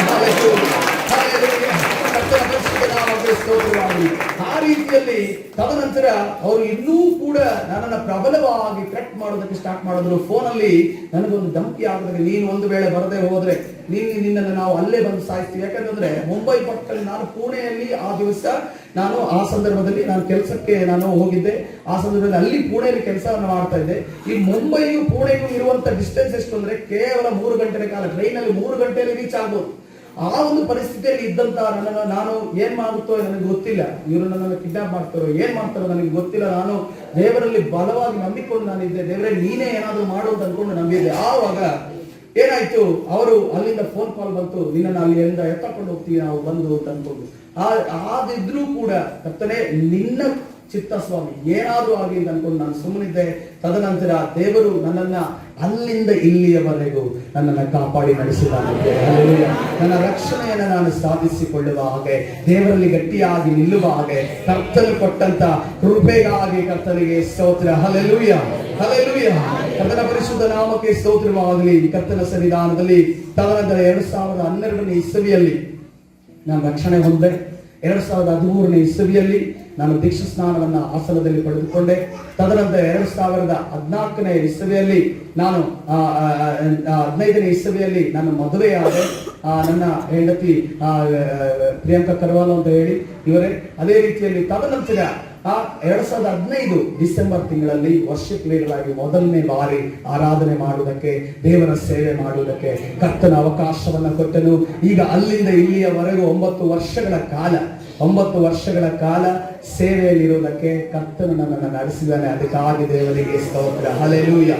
ಕರ್ತನ ಪರಿಶುದ್ಧ ನಾಮಕ್ಕೆ ಸ್ತೋತ್ರವಾಗಲಿ. ಕಳೆದ 3-4 ತಿಂಗಳ ಹಿಂದೆ ನನ್ನ ತಂದೆಯನ್ನು ನಾನು ಸಂಧಿಸುವ ಹಾಗೆ, ಅವರಿಗೆ ಸುವಾರ್ತೆಯನ್ನು ಸಾರುವ ಹಾಗೆ, ಅವರ ಜೊತೆ ಹೋಗಿ ಅವರನ್ನ ಸಂಧಿಸಿ ಅವರಿಗೆ ಯೇಸು ಕ್ರಿಸ್ತನ ವಿಚಾರವಾಗಿ ಹೇಳಿ ಅವರಿಗೆ ಪ್ರಾರ್ಥನೆ ಮಾಡುವುದಕ್ಕೆ ದೇವರ ಕೃಪೆ ಕೊಟ್ಟನು. 9 ವರ್ಷಗಳ ನಂತರ ಒಬ್ಬ ತಂದೆ ಮಗನನ್ನ ಸಂಧಿಸುವಂತೆ ಕೊಟ್ಟ ಕೃಪೆಗಾಗಿ ದೇವರಿಗೆ ಸ್ತೋತ್ರ. Hallelujah, hallelujah. ಅದಕ್ಕೋಸ್ಕರವೇ ಪ್ರಿಯರೇ, ನಮ್ಮ ರಕ್ಷಣೆಯನ್ನು ನಾವು ಸಾಧಿಸಿಕೊಳ್ಳಬೇಕು. ಹಲ್ಲೆಲೂಯಾ. ಇವತ್ತಿನ ದಿವಸ ಸಭೆಯಲ್ಲಿ ಒಬ್ಬರ ರಕ್ಷಣೆ ಹೊಂದಿದವರು, ನೀವು ಹೆಣ್ಣು ಮಕ್ಕಳು ನೀವು ಕಷ್ಟಪಡ್ತಿರಬಹುದು, ಅಥವಾ ಗಂಡು ಮಕ್ಕಳು ಕಷ್ಟಪಡ್ತಿರಬಹುದು, ಅಥವಾ ನೀವು ಕುಟುಂಬವಾಗಿ ಒಂದು ಕುಟುಂಬವಾಗಿ ಮಾತ್ರ ರಕ್ಷಣೆ ಹೊಂದಿ ನಿಮ್ಮ ನೆರೆ ಹೊರೆಯವರಿಂದ, ನಿಮ್ಮ ಕುಟುಂಬಸ್ಥರಿಂದ, ನಿಮ್ಮ ಉದ್ಯೋಗದ ಸ್ಥಳದಲ್ಲಿ ಅನೇಕ ಬಾಧೆಯನ್ನ, ಕಷ್ಟವನ್ನ, ಹಿಂಸೆಯನ್ನು ಅನುಭವಿಸ್ತಿರಬಹುದು. ಆದರೆ ನಂಬಿಗಸ್ತನಾದ ದೇವರು ನಮ್ಮ ರಕ್ಷಣೆಯನ್ನು ನಾವು ಸಂಪೂರ್ಣವಾಗಿ ಪಡೆದುಕೊಳ್ಳುವ ಹಾಗೆ ನಮಗೆ ಸಹಾಯ ಮಾಡುವಾತನಾಗಿದ್ದಾರೆ. ಒಂದೇ ನಾವು ಮಾಡಬೇಕಾದ ವಿಚಾರ, ದೇವರ ಮಾತನ್ನ ನಾವು ಕೇಳಬೇಕಾಗಿದೆ. ಹಲ್ಲೆಲೂಯಾ. ನಾವು ದೇವರ ಮಾತನ್ನು ಮಾತ್ರವೇ ಕೇಳುವುದಾದ್ರೆ ದೇವರ ಅದ್ಭುತ ಕಾರ್ಯಗಳನ್ನ ಮಾಡುವಾತನಾಗಿದ್ದಾನೆ. ಹಲ್ಲೆಲೂಯಾ. ಕರ್ತನ ಪರಿಶುದ್ಧ ನಾಮಕ್ಕೆ ಸ್ತೋತ್ರ. ಈಗ ನಾವು ಸಂದೇಶಕ್ಕೆ ಹೋಗೋಣ. ಇವತ್ತಿನ ದಿವಸ ಸಂದೇಶ ಸ್ತ್ರೀಯರ ಕೋಟ. ಸ್ತ್ರೀಯರನ್ನ ದೇವರು ಒಂದು ಸಾರಾಳ ಕುಮಾರ್ತೆಯರು ಎಂದು ಈ ಸಭೆಯ ಸ್ತ್ರೀಯರನ್ನ ನೋಡಿ ದೇವರು ಕರೆದಿದ್ದಾನೆ. ಹಲ್ಲೆಲೂಯಾ. ಕರ್ತನ ಪರಿಶುದ್ಧ ನಾಮಕ್ಕೆ ನಾನು ನಂಬುತ್ತೇನೆ, ನಾವು ಮುಂದೆ ಒಂದು ದಿವಸ ಏನಾದರೂ ಬರೋದಾದ್ರೆ ಆ ಸಾರಾಳ ಕುಮಾರ್ತೆಯರನ್ನೇ ನಾವು ಮುಂದಿನ ದಿನಮಾನಗಳಲ್ಲಿ ನೋಡ್ತೇವೆ. ಕರ್ತನ ನಿಮ್ಮನ್ನೆಲ್ಲರನ್ನ ಸಾರಾಳ ಕುಮಾರ್ತೆಯರನ್ನಾಗಿ ದೇವರು ಜೀವನ ಪಡಿಸಲಿಕ್ಕಿದ್ದಾನೆ. ಹಲ್ಲೆಲೂಯಾ. ಇವತ್ತಿನ ದಿವಸ ವಾಕ್ಯ ಭಾಗ, ತಲೆಬರಹದ ವಾಕ್ಯ ಕರ್ತನು ನನಗೆ ಕೊಟ್ಟಿರುವಂತಹ, ನಾನು ಪ್ರಾರ್ಥನೆಯಲ್ಲಿ ಕೇಳಿಕೊಂಡಾಗ, ಈ ಕೂಟಕ್ಕಾಗಿ ಕೇಳಿಕೊಂಡಾಗ ದೇವರು ಕೊಟ್ಟಿರುವಂತಹ ವಾಕ್ಯ ಲೂಕನ ಸುವಾರ್ತೆ 24ನೇ ಅಧ್ಯಾಯ 49ನೇ ವಚನ. ಇನ್ನೊಂದು ವಾಕ್ಯವನ್ನು ಹೋಗ್ರಿ, ಅಪೊಸ್ತಲ ಕೃತ್ಯ 1ನೇ ಅಧ್ಯಾಯ 4ರಿಂದ 5 ವಚನಗಳು. ಒಂದು ಆತ್ಮನ ಪಂಚಶತನ ದಿನದ ಆತ್ಮನ ಸುರಿಸುವಿಕೆಯ ಬಗ್ಗೆ ಇಲ್ಲಿ 2 ವಾಕ್ಯಗಳು ಹೇಳಲ್ಪಟ್ಟಿದೆ ಅನ್ನೋದನ್ನ ನೋಡ್ತೇವೆ. ಆದ್ರೆ ಈ 2 ವಾಕ್ಯಗಳಲ್ಲಿ ಒಂದು ಶಬ್ದ ಒಂದೇ ರೀತಿಯಲ್ಲಿದೆ, ಅದನ್ನ ಯಾರಾದ್ರೂ ಕಂಡುಹಿಡಿಯಬಹುದ? ಒಂದು ಶಬ್ದ ಒಂದೇ ರೀತಿ ಇದೆ, ಕಾದುಕೊಂಡಿರ್ರಿ ಎನ್ನುವಂತ ಶಬ್ದವನ್ನ ನಾವು ಆ 2 ವಾಕ್ಯದಲ್ಲಿ ನಾವು ನೋಡ್ತಾ ಇದ್ದೇವೆ. ನಾನು ದೇವರ ವಾಕ್ಯ, ದೇವರ ಸನ್ನಿಧಾನದಲ್ಲಿ ಕೇಳುವಂತ ಸಂದರ್ಭದಲ್ಲಿ ಈ ಸಭೆಗೆ, ಸ್ತ್ರೀಯರಿಗೆ ಮತ್ತು ಎಲ್ಲರಿಗೆ ಕೊಟ್ಟದ್ದು, ಇಲ್ಲಿರುವ ಸೇರಿ ಬಂದಿರುವಂತಹ ಪುರುಷರಿಗೂ ಮಕ್ಕಳಿಗೂ ಎಲ್ಲರಿಗೂ ಕೂಡ ಕರ್ತನ ಹೇಳುತ್ತಿರುವಂತಹ ಮಾತು, ಕಾದುಕೊಂಡಿರ್ರಿ. ಹಲ್ಲೆಲೂಯಾ. ಕರ್ತನ ಪಾದದಲ್ಲಿ ಕಾದುಕೊಂಡಿರಿ. ನಾವು ಕರ್ತನ ಪಾದದಲ್ಲಿ ಕಾದುಕೊಂಡಿರುವುದಾದ್ರೆ ದೇವರು ನಮಗೆ ಆಶೀರ್ವಾದವನ್ನ ಸದೆಯವಾತನಾಗಿದ್ದಾನೆ. ಹಲ್ಲೆಲೂಯಾ. ಕರ್ತನ ಪರಿಶುದ್ಧ ನಾಮಕ್ಕೆ ಸ್ತೋತ್ರವಾಗಲಿ. ಈ ಕಾಯುವಂತ ವಿಚಾರ ಬಹಳ ಕಷ್ಟಕರವಾದ ವಿಚಾರ. ಮನುಷ್ಯ ಈ ಜನರೇಷನ್ ಅಲ್ಲಂತೂ ಯಾವುದೇ ಕಾರಣಕ್ಕೂ ಕಾಯುವುದಕ್ಕೆ ಸಿದ್ಧವಿಲ್ಲ. ನಮಗೆ ಬೇಗ ಬೇಗ ಬೇಗ ಎಲ್ಲವೂ ಆಗಬೇಕು. ಅದು ವೈವಾಹಿಕ ಜೀವಿತವಾಗಿರಬಹುದು, ನಮ್ಮ ಯವನ ಕಾಲ ಆಗಿರಬಹುದು, ಚಿಕ್ಕ ಮಕ್ಕಳಾಗಿರಬಹುದು, ಅಥವಾ ವೃದ್ಧರಾಗಿರಬಹುದು, ಮಧ್ಯ ವಯಸ್ಸಿನವರಾಗಿರಬಹುದು, ನಾವು ಕಾಯುವುದಕ್ಕೆ ನಾವು ರೆಡಿ ಇಲ್ಲ. ಆದ್ರೆ ಈ ಸತ್ಯವೇದದಲ್ಲಿ ಒಬ್ಬ ಕಾಯುವಿಕೆಯ ವಿಚಾರವಾಗಿ ಪರೀಕ್ಷೆಯನ್ನು ಹೊಂದಿದಂತ ಒಬ್ಬ ವ್ಯಕ್ತಿಯನ್ನ ನಾವು ನೋಡ್ತಾ ಇದ್ದೇವೆ. 2 ಅರಸುಗಳ ಪುಸ್ತಕ 2ನೇ ಅಧ್ಯಾಯ 1ರಿಂದ 14 ವಚನಗಳು. ಕರ್ತನ ಪರಿಶುದ್ಧ ನಾಮಕ್ಕೆ ಸ್ತೋತ್ರವಾಗಿ. ಮೊದಲಾಗಿ ನಾವು ನೋಡ್ತಾ ಇದ್ದೇವೆ, ಇಲ್ಲಿ ಸಂದರ್ಭ ನೋಡುವಾಗ ಎಲಿಯನ ಸೇವೆಯ ಒಂದು ಮುಗಿಯುವ ಕ್ಷಣ ಎದುರಾಗಿದೆ. ಎಲಿಯನನ್ನ ದೇವರು ಹೇಳ್ತಾ ಇದ್ರೆ, ನೀನ್ ನನ್ನ ಬಳಿಗೆ ಬಂದು ಬಿಡು ಅಂತ ಅನ್ಕೊಂಡು ಅವನನ್ನ ಹೇಳಿರೋದುಂಟು. ತದನಂತರ ಎಲಿಯನ ಆ ಒಂದು ಪರಲೋಕ ಹೋಗುವಂತ ಒಂದು ವಿಚಾರವನ್ನ, ಯಾವ ರೀತಿ ಪರಲೋಕಕ್ಕೆ ಏರಿ ಹೋಗುತ್ತಾನೆ ಅನ್ನುವುದನ್ನ ಅಲ್ಲಿ ಯೆಹೋವನು ಎಲಿಯನನ್ನು ಸುಳಿಗಾಳಿಯ ಮುಖಾಂತರವಾಗಿ ಪರಲೋಕಕ್ಕೆ ಸೇರಿಸುವ ಸಮಯ. ಯೆಹೋವನು ಯಾವ್ದ್ರ ಮುಖಾಂತರ? ಸುಳಿಗಾಳಿಯ ಮುಖಾಂತರವಾಗಿ ಪರಲೋಕಕ್ಕೆ ಸೇರಿಸುವಂತ ಸಮಯ ಇದಾಗಿದೆ. ಆತನಿಗೊಬ್ಬ ಶಿಷ್ಯನಿದ್ದಾನೆ. ನಿನ್ನ ಸೇವೆಯ ನಂತರ ನೀನು ಒಬ್ಬ ಶಿಷ್ಯನನ್ನು ಆರಿಸ್ಕೋಬೇಕು ಅಂತ ಹೇಳುವಾಗ ಶಾಫಾಟನ ಮಗನಾದ ಎಲಿಷನನ್ನ ಹೋಗಿ ಅದನ್ನ ಅಭಿಷೇಕ ಮಾಡ್ತಾನೆ. ಇನ್ನು ಮುಂದೆ ಈತನು ನನ್ನ ಶಿಷ್ಯನಾಗಿರುತ್ತಾನೆ, ಎಲ್ಲಾ ನನ್ನ ಕೆಳಗಡೆ ಇರುವಂತ ಎಲ್ಲಾ ವಿಚಾರಗಳನ್ನು ಇವನು ನೋಡಿಕೊಳ್ಳುತ್ತಾನೆ ಅನ್ನೋದನ್ನ ನಾವು ನೋಡ್ತೇವೆ. ತದನಂತರ ಆ ವಾಕ್ಯ ನೋಡ್ರಿ, 1ನೇ ವಾಕ್ಯ, ಎಲಿಯನು ಎಲಿಷನೊಡನೆ ಗಿಲ್ಗಾಲನ್ನು ಬಿಟ್ಟು ಹೊರಟನು. ಹಲ್ಲೆಲೂಯಾ. ಕರ್ತನ ಪರಿಶುದ್ಧ ನಾಮಕ್ಕೆ ಸ್ತೋತ್ರ. ಈ ಗಿಲ್ಗಾಲ್ ಅಂದರೆ ಈ ಶಬ್ದದ ಅರ್ಥ ಏನು ಎಂದು ನೋಡುವಾಗ, ಗಿಲ್ಗಾಲ್ ಅನ್ನೋದಂದ್ರೆ ಸತ್ಯವೇದದಲ್ಲಿ ನಾವು ನೋಡ್ತೇವೆ ನಿವಾರಿಸುವುದು ಎಂದು ನಾವು ನೋಡ್ತಾ ಇದ್ದೇವೆ, ಅಥವಾ ಸಪರೇಷನ್, ಬೇರ್ಪಡುವಿಕೆ. ಏನಪ್ಪಾ ಇದು ಬೇರ್ಪಡುವಿಕೆ? ಏನಪ್ಪಾ ನಿವಾರಿಸುವುದು ಎಂದು ನೋಡುವಾಗ, ಮೋಶೆಯ ಕಾಲದಲ್ಲಿ ಕರ್ತನು ಐಗುಪ್ತ ದೇಶದಿಂದ ಇಸ್ರೇಲ್ ಜನರನ್ನ ವಾಗ್ದಾನ ದೇಶಕ್ಕೆ ಕರೆದುಕೊಂಡು ಬರುವಂತ ಸಂದರ್ಭದಲ್ಲಿ, ಇವರು ನನ್ನ ಜನ, ಇವರು ನನ್ನ ಮಕ್ಕಳು, ಇವರು ಪರಲೋಕ ಸಂಸ್ಥಾನದವರೆಂದು ಗುರುತು ಇಡುವುದಕ್ಕೋಸ್ಕರವಾಗಿ ಶಾರೀರಿಕವಾಗಿ ಒಂದು ಗುರುತನ್ನು ಕೊಡುತ್ತಿದ್ದಾನೆ. ಯಾವ ಗುರುತಾಗಿದೆ? ದೇಹದಲ್ಲಿರುವಂತಹ ರಹಸ್ಯಾಂಗದ ಮುಂದೊಗಲನ್ನ ತೆಗೆದಂತ ಒಂದು ಸಂಸ್ಕಾರ, ಸುನ್ನತಿ ಎಂಬ ಸಂಸ್ಕಾರವನ್ನ ಗಂಡು ಮಕ್ಕಳಿಗೆಲ್ಲ ಮಾಡುವುದನ್ನು ನಾವು ನೋಡ್ತೇವೆ. ಇದರಿಂದ ಶಾರೀರಿಕವಾಗಿ ನನ್ನ ಮಕ್ಕಳು, ನನ್ನ ಜನರು ಎಂದು ದೇವರಲ್ಲಿ ಗುರುತಿಸುವುದನ್ನು ನಾವು ನೋಡ್ತಾ ಇದ್ದೇವೆ. ಅದೇ ರೀತಿಯಲ್ಲಿ ಈ ಒಂದು ಕಾರ್ಯ ಮೋಶೆ ಕಾಲದಲ್ಲಿ ನಡೆಯಿತು. ಮೋಶೆ ಕಾಲವಾದ ಆ ಒಂದು ಸಂದರ್ಭದಲ್ಲಿ ಅನೇಕ ಜನರು ಹಿರಿಯರು ಇದ್ರು, ಮಧ್ಯ ವಯಸ್ಸಿನವರಿದ್ರು. ತದನಂತರ 40 ವರ್ಷಗಳ ಕಾಲ ಅರಣ್ಯದಲ್ಲಿ ಇಸ್ರೇಲ್ ನಡೆದಿದ್ದಾರೆ. ಆವಾಗ ಅನೇಕ ಜನರು ಹುಟ್ಟಿದ್ದಾರೆ. ಹುಟ್ಟುವಂತ ಸಂದರ್ಭದಲ್ಲಿ ಅವರಿಗೆ ಇನ್ನೂ ಕೂಡ ಸುನ್ನತಿ ಆಗಿರಲಿಲ್ಲ. ಆವಾಗ ಯೆಹೋಶುವನಿಗೆ ಅಲ್ಲಿ ದೇವರು ಹೇಳ್ತಾನೆ, ಇವರಿಗೆ ನೀನು ಸುನ್ನತಿಯನ್ನ ಮಾಡಿಸಬೇಕು, ಇವರನ್ನ ನೀನು ನನ್ನ ಜನರೆಂದು ಶಾರೀರಿಕವಾದ ಗುರುತನ್ನ ಇವರಿಗೆ ಕೊಡಬೇಕು ಎಂದು ಹೇಳುವುದನ್ನು ನಾವು ಗಮನಿಸುತ್ತೇವೆ. ಅದೇ ರೀತಿಯಲ್ಲಿ 9ನೇ ವಚನವನ್ನು ನೋಡ್ರಿ, ಯೆಹೋವನು ಯೆಹೋಶುವನಿಗೆ, ನಾನು ಐಗುಪ್ತರ ನಿಂದೆಯನ್ನು ಈ ಹೊತ್ತು ನಿಮ್ಮಿಂದ ನಿವಾರಿಸಿ ಬಿಟ್ಟಿದ್ದೇನೆಂದು ಹೇಳಿದ್ದರಿಂದ ಆ ಸ್ಥಳಕ್ಕೆ ಇಂದಿನವರೆಗೂ ಗಿಲ್ಗಾಲ್ ಎಂಬ ಹೆಸರಿದೆ. ಹಲ್ಲೆಲೂಯಾ. ಕರ್ತನ ಪರಿಶುದ್ಧ ನಾಮಕ್ಕೆ ಸ್ತೋತ್ರವಾಗಿ. ಗಮನಿಸಿ ಬೇರೆ, ದೇವರು ನಮ್ಮನ್ನ ಲೋಕದಿಂದ ಬೇರ್ಪಡಿಸಿ ತಂದಾತನಾಗಿದ್ದಾನೆ. ನಾವು ಇಸ್ರೇಲರನ್ನ ಯಾವ ರೀತಿಯಲ್ಲಿ ಐಗುಪ್ತ ದೇಶದಿಂದ ಬೇರ್ಪಡಿಸಿದನೋ, ಇಸ್ರೇಲರನ್ನ ಯಾವ ರೀತಿಯಲ್ಲಿ ಐಗುಪ್ತದ ದಾಸತ್ವದಿಂದ ಬೇರ್ಪಡಿಸಿದನೋ, ಅದೇ ರೀತಿಯಲ್ಲಿ ನಾವು ಅನ್ಯ ಕಾರ್ಯಗಳನ್ನ ಮಾಡ್ತಾ ಇದ್ದೀವಿ. ಅನೇಕ ಗಡ್ಡತನಗಳು ನಮ್ಮಲ್ಲಿದ್ದವು, ಅನೇಕ ಬೇಡವಾದ ಕಾರ್ಯಗಳು ನಮ್ಮಲ್ಲಿದ್ದವು. ಆ ಬೇಡವಾದ ಕಾರ್ಯಗಳನ್ನ ಕರ್ತನು ನಮ್ಮನ್ನ, ನೀವು ಆ ವಿಚಾರಗಳನ್ನ ಬಿಟ್ಟು ಬಿಟ್ಟು ನೀನು ನನ್ನ ಸಂಸ್ಥಾನದವನಾಗಿರಬೇಕು, ನನ್ನ ಮಗನಾಗಿರಬೇಕು ಅನ್ನುವುದನ್ನ ಕರ್ತನು ಅಲ್ಲಿ ಹೇಳುವುದನ್ನ, ಅಲ್ಲಿ ನಿವಾರಿಸುವುದನ್ನು ನಾವು ನೋಡ್ತಾ ಇದ್ದೇವೆ ಪ್ರಿಯರೇ. ಹಲ್ಲೆಲೂಯಾ. ಇವತ್ತಿನ ದಿವಸ ಸಭೆಯ ಮಕ್ಕಳೇ, ನಿಮ್ಮ ಜೀವಿತದಲ್ಲಿ ಯಾವುದಾದರೂ ಹಳೆಯ ವಿಚಾರಗಳು ಈಗಲೂ ಕೂಡ ಅದು ಆಕ್ಟಿವ್ ಇರುವುದಾದರೆ ನೀವು ಅದನ್ನ ಕಿತ್ತೊಗೆಯಿರಿ ಪ್ರಿಯರೇ. ಅದೇ ನಿಮ್ಮ ಆಶೀರ್ವಾದಕ್ಕೆ ಅಡ್ಡಿಯಾಗಿದೆ, ಅದೇ ಆಶೀರ್ವಾದಕ್ಕೆ ತಡೆಯಾಗಿದೆ. ಕರ್ತನ ಸನ್ನಿಧಾನ ನಮ್ಮನ್ನು ಒಪ್ಪಿಸಿಕೊಳ್ಳೋಣ. ಯಾಕೆಂದ್ರೆ ರೂತಳನ್ನು ನೋಡುವಾಗ ಪ್ರಿಯರೇ, ರೂತಳ ಪುಸ್ತಕ 1ನೇ ಅಧ್ಯಾಯ 6ನೇ ವಚನದಲ್ಲಿ, ರೂತಳ ಪುಸ್ತಕ 1ನೇ ಅಧ್ಯಾಯ 6ನೇ ವಚನ ನಾವು ನೋಡ್ತಾ ಇದ್ದೇವೆ. ರೂತಳು ಅನ್ಯ ದೇಶಸ್ಥಳು, ಅಮ್ಮೋನಿಯ ಒಂದು ಜನಾಂಗಕ್ಕೆ ಸೇರಿದವಳು. ಈ ನವೋಮಿ ನೋಡುವಾಗ ಆಕೆ ಇಸ್ರೇಲ್ ದೇಶದವಳು ಎಂದು ನಾವು ನೋಡ್ತಾ ಇದ್ದೇವೆ. ಇಸ್ರೇಲ್ ದೇಶದವಳಾದ ಅತ್ತೆ ಇಸ್ರೇಲ್ ದೇಶದವಳು, ರೂತಳು ಆಕೆ ಅನ್ಯ ದೇಶಸ್ಥಳು ಆದ್ರೂ ಕೂಡ ಆಕೆ ಏನನ್ನ ಹೇಳ್ತದೆ ರೂತಳು 1ನೇ ಅಧ್ಯಾಯ 6ನೇ ವಚನದಲ್ಲಿ, ಅದಕ್ಕೆ ರೂತಳು, ನಿನ್ನನ್ನು ಬಿಟ್ಟು ಹಿಂದಿರುಗಬೇಕೆಂದು ನನ್ನನ್ನು ಒತ್ತಾಯ ಮಾಡಬೇಡ, ಯಾಕೆಂದರೆ ನೀನು ಎಲ್ಲಿ ಹೋಗುವಿಯೋ ನಾನು ಅಲ್ಲಿಗೆ ಬರುವೆನು, ನೀನು ಎಲ್ಲಿ ಇಳುಕೊಳ್ಳುವಿಯೋ ನಾನು ಅಲ್ಲಿ ಇಳುಕೊಳ್ಳುವೆನು, ನಿನ್ನ ಜನರೇ ನನ್ನ ಜನರು, ನಿನ್ನ ದೇವರೇ ನನ್ನ ದೇವರು. Hallelujah, hallelujah. ಇವತ್ತಿನ ದಿವಸ ಯೇಸು ಕ್ರಿಸ್ತನನ್ನ, ಕರ್ತನೇ ನೀನು ಎಲ್ಲಿ ಇಳ್ಕೊಳ್ಳುತ್ತೀಯೋ ನಾನು ಅಲ್ಲಿ ಇಳ್ಕೊಳ್ತೇನೆ, ನೀನು ಏನು ಹೇಳ್ತೀಯೋ ನಾನು ಅದನ್ನೇ ಮಾಡುತ್ತೇನೆ, ನೀನೇ ನನ್ನ ದೇವರು ಎಂದು ಹೇಳುವವರು ಎಷ್ಟು ಜನರಿದ್ದೀರಾ? ಹೇಳುವವರು ಎಷ್ಟು ಜನರಿದ್ದೀರಾ? ಹೇಳುವವರು ಎಷ್ಟು ಜನರಿದ್ದೀರಾ? Hallelujah, hallelujah. ರೂತಳ ರೀತಿಯಲ್ಲಿ ರೂತಳನ್ನು ನೋಡುವಾಗ ಯಾವಾಗ ಆಕೆ ಎಲ್ಲವನ್ನ ಬಿಟ್ಟು ಬಂದಳು, ಆಕೆನ ದೇವರು ಸುಮ್ಮನೆ ಬಿಡಲಿಲ್ಲ. ಆಕೆಯ ಒಂದು ವಂಶಾವಳಿಯಿಂದಲೇ ಯೇಸು ಕ್ರಿಸ್ತನ ಜನಿಸಿ ಬರುವುದನ್ನು ನಾವು ನೋಡ್ತಾ ಇದ್ದೇವೆ. ಹಲ್ಲೆಲೂಯಾ. ಎಂಥ ಕೃಪೆ ನೋಡ್ರಿ. ಅನ್ಯ ದೇಶಸ್ಥಳಾದ ಒಬ್ಬ ರೂತಳಿಗೆ ಕೊಟ್ಟಂತ ಕೃಪೆಯನ್ನೇ ದೇವರು ನಮಗೂ ಕೊಟ್ಟಿದ್ದಾನೆ. ಹಲ್ಲೆಲೂಯಾ.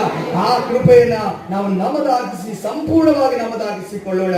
ತದನಂತರ ನಾವು ವಾಕ್ಯ ಹೋಗೋಣ. 2 ಅರಸುಗಳ ಪುಸ್ತಕ, ನಮ್ಮ ತಲೆಬರಾದ ವಾಕ್ಯ ನೆನಪಿನಲ್ಲಿಡ್ರಿ. 2 ಅರಸುಗಳ ಪುಸ್ತಕ 2ನೇ ಅಧ್ಯಾಯದಲ್ಲಿದೆ.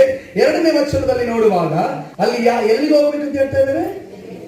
ಬೇತೇಲಿಗೆ. ಬೇತೇಲ್ ಅನ್ನುವ ಸ್ಥಳ, ಮೊದಲನೇ ಬಾರಿ ಬೇತೇಲ್ ಅನ್ನೋ ಹೆಸರನ್ನು ಕೊಟ್ಟವನು ಯಾರಾಗಿದ್ದಾನೆ? ಒಂದು ಕ್ವಿಜ್ ಕ್ವಶನ್ ನಿಮಗೋಸ್ಕರ. ಯಾರಾಗಿದ್ದಾನೆ?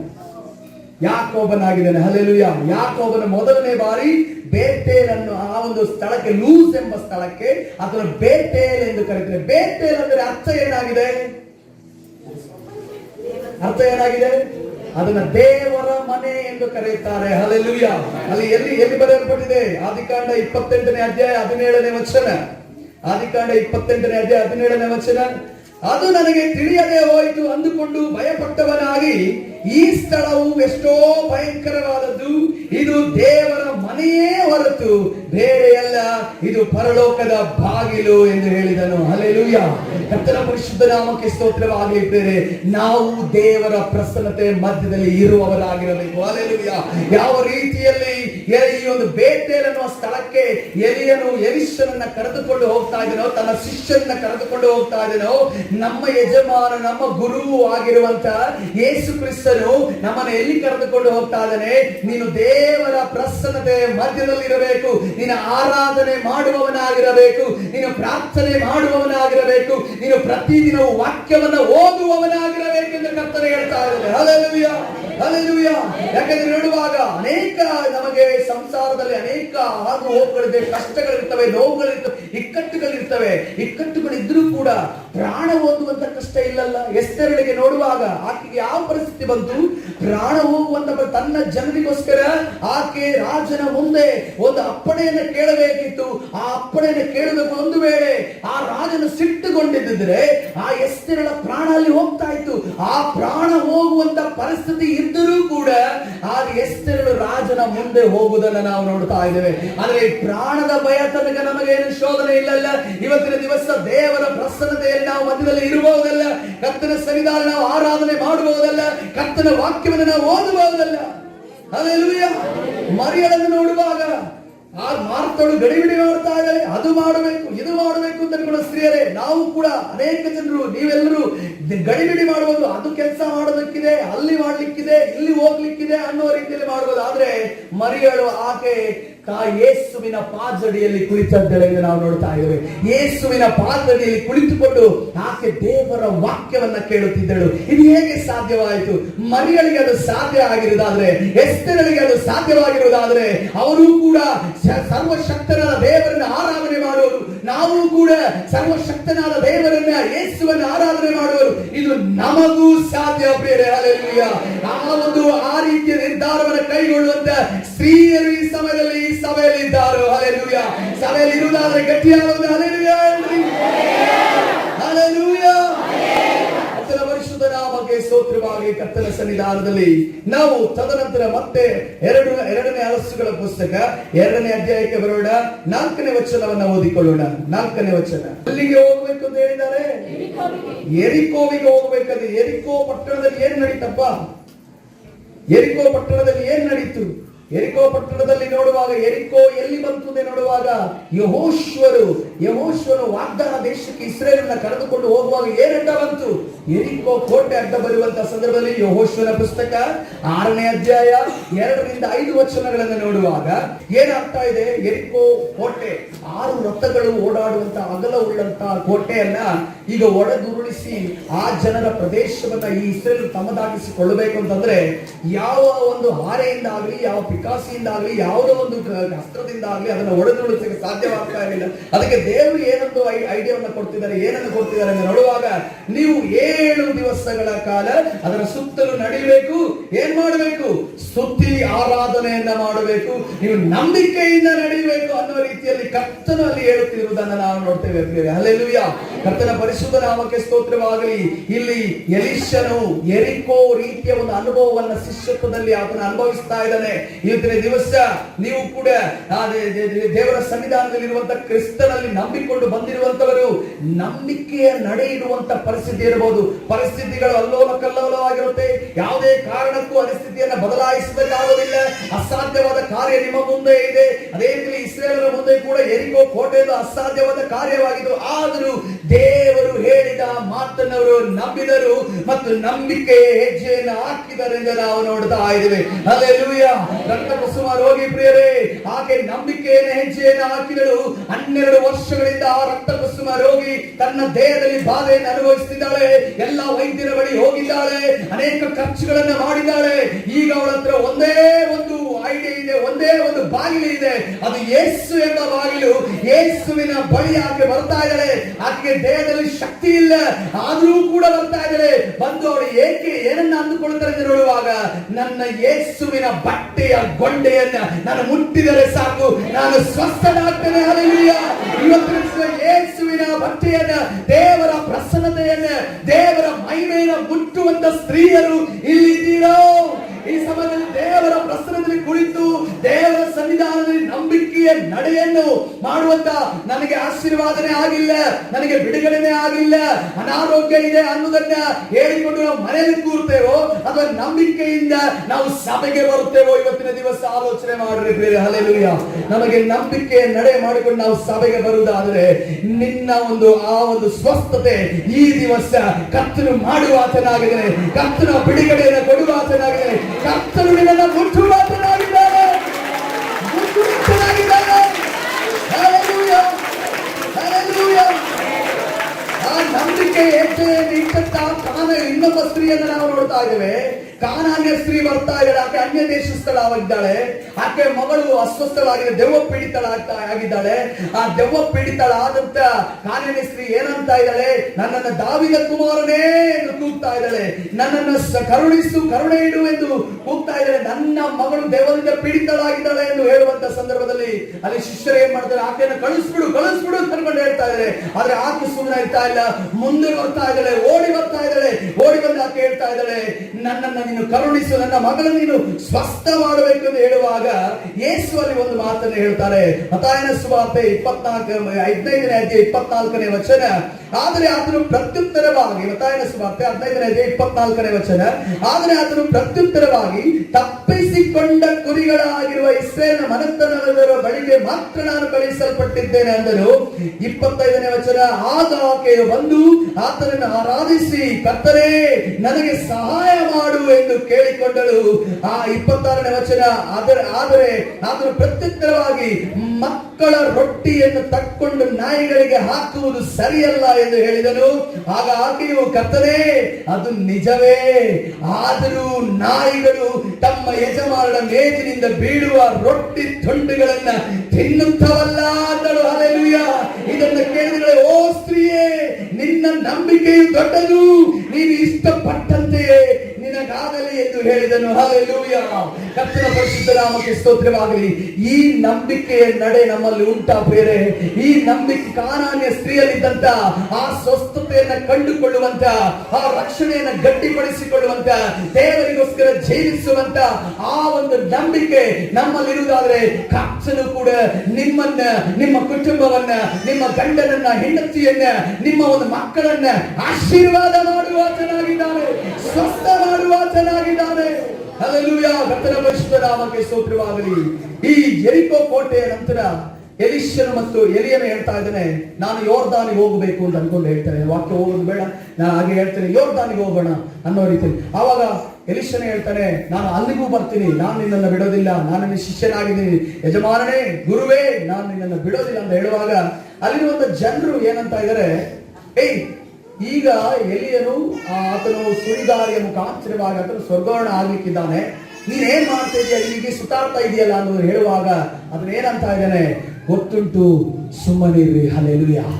ಕರ್ತನ ಪರಿಶುದ್ಧ ನಾಮಕ್ಕೆ ಸ್ತೋತ್ರವಾಗಿ. ನೀವು ನಂಬಿಕೆಯ ನಡೆಯನ್ನು ಇಡುವಾಗ ಬೇರೆ ಅನೇಕ ಜನರು ನಿಮ್ಮ ಮುಂದೆ ಅಪನಂಬಿಕೆಯ ಮಾತುಗಳನ್ನು ಆಡ್ತಾರೆ, ನಿಮಗೆ ಕಿವಿಯನ್ನ ಊದುತ್ತಾರೆ, ನಿನಗೆ ಆಗೋದಿಲ್ಲ, ನಿನಗೆ ಬಿಡುಗಡೆ ಆಗೋದಿಲ್ಲ, ಅಲ್ಲೋದ್ರೆ ಸರಿ ಇತ್ತು, ಇಲ್ಲೋದ್ರೆ ಸರಿ ಇತ್ತು ಅನ್ನೋದನ್ನ ಹೇಳ್ತಾರೆ. ಆದರೆ ನೀನು ಅವರಿಗೆ ಹೇಳುವಂತ ಉತ್ತರ ಏನು ಗೊತ್ತಾ? ಗೊತ್ತುಂಟು, ಸುಮ್ಮನಿರ್ರಿ. ಹಲ್ಲೆಲೂಯಾ. ಇವತ್ತಿನ ದಿವಸ ಆ ಉತ್ತರ ನಿಮ್ಗೆ ಹೇಳೋದಕ್ಕೆ ಸಾಧ್ಯನಾ? ನಿಮ್ಮ ಕುಟುಂಬದ ಯಾರದೇ ಮುಖ್ಯಸ್ಥರಿರ್ಬೋದು, ಯಾವ ಜ್ಞಾನಿಗಳೇ ಆಗಿರಬಹುದು, ಅಥವಾ ಡಾಕ್ಟರ್ಸ್ ರಿಪೋರ್ಟ್ ನಿಮ್ಮ ಮುಂದೆ, ನೀವು ಈಗ ಆಗ್ತೀರಿ, ನಿಮ್ಗೆ ಈಗ ಆಗುತ್ತೆ, ಹಾಗಾಗುತ್ತೆ ರಿಪೋರ್ಟ್ ತಂದು ಕೊಡಬಹುದು. ಆದ್ರೆ ಆವಾಗ ಹೇಳೋದಕ್ಕೆ ಸಾಧ್ಯನಾ? ಗೊತ್ತುಂಟು, ಸುಮ್ಮನಿರ್ರಿ, ನನ್ನ ಯೇಸು ಎಲ್ಲಕ್ಕೂ ಮೀರಿದವನಾಗಿದ್ದಾನೆ, ನನ್ನನ್ನು ಸ್ವಸ್ಥ ಮಾಡಲು ಶಕ್ತನಾಗಿದ್ದಾನೆ ಎಂದು ಹೇಳಲು ಸಾಧ್ಯ. ಹಲ್ಲೆಲೂಯಾ. ಹಲ್ಲೆಲೂಯಾ. ಕರ್ತನು ನಮ್ಮನ್ನ ಎಲ್ಲಾ ಸಂದರ್ಭಗಳನ್ನ ಮೀರಿ ಆಶೀರ್ವಾದ ಮಾಡುವ ಆತನಾಗಿದ್ದಾನೆ. ಪ್ರಿಯರೇ, ಯೋರ್ದಾನ್ ಹೊಳೆಗೆ ಬರುವಂತದಲ್ಲಿ, ಯೋರ್ದಾನ್ ಅಂದರೆ ಏನು? ಯೋರ್ದಾನ್ ಹೊಳೆಯ ಬಳಿ ಈ ಎಲಿಯ ಮತ್ತು ಎಲಿಷನ್ ಬರ್ತಾ ಇದೆ. ಯೋರ್ದಾನ್ ಎಂದರೆ ನಾವು ನೋಡುವಾಗ ಅದು ಇಸ್ರೇಲರು ಕೆಂಪು ಸಮುದ್ರದ ಮಧ್ಯದಲ್ಲಿ ಅವರು ದಾಟಿದರು, ಯೋರ್ದಾನ್ ಹೊಳೆಯ ಮಧ್ಯದಲ್ಲಿ ದಾಟಿದರು.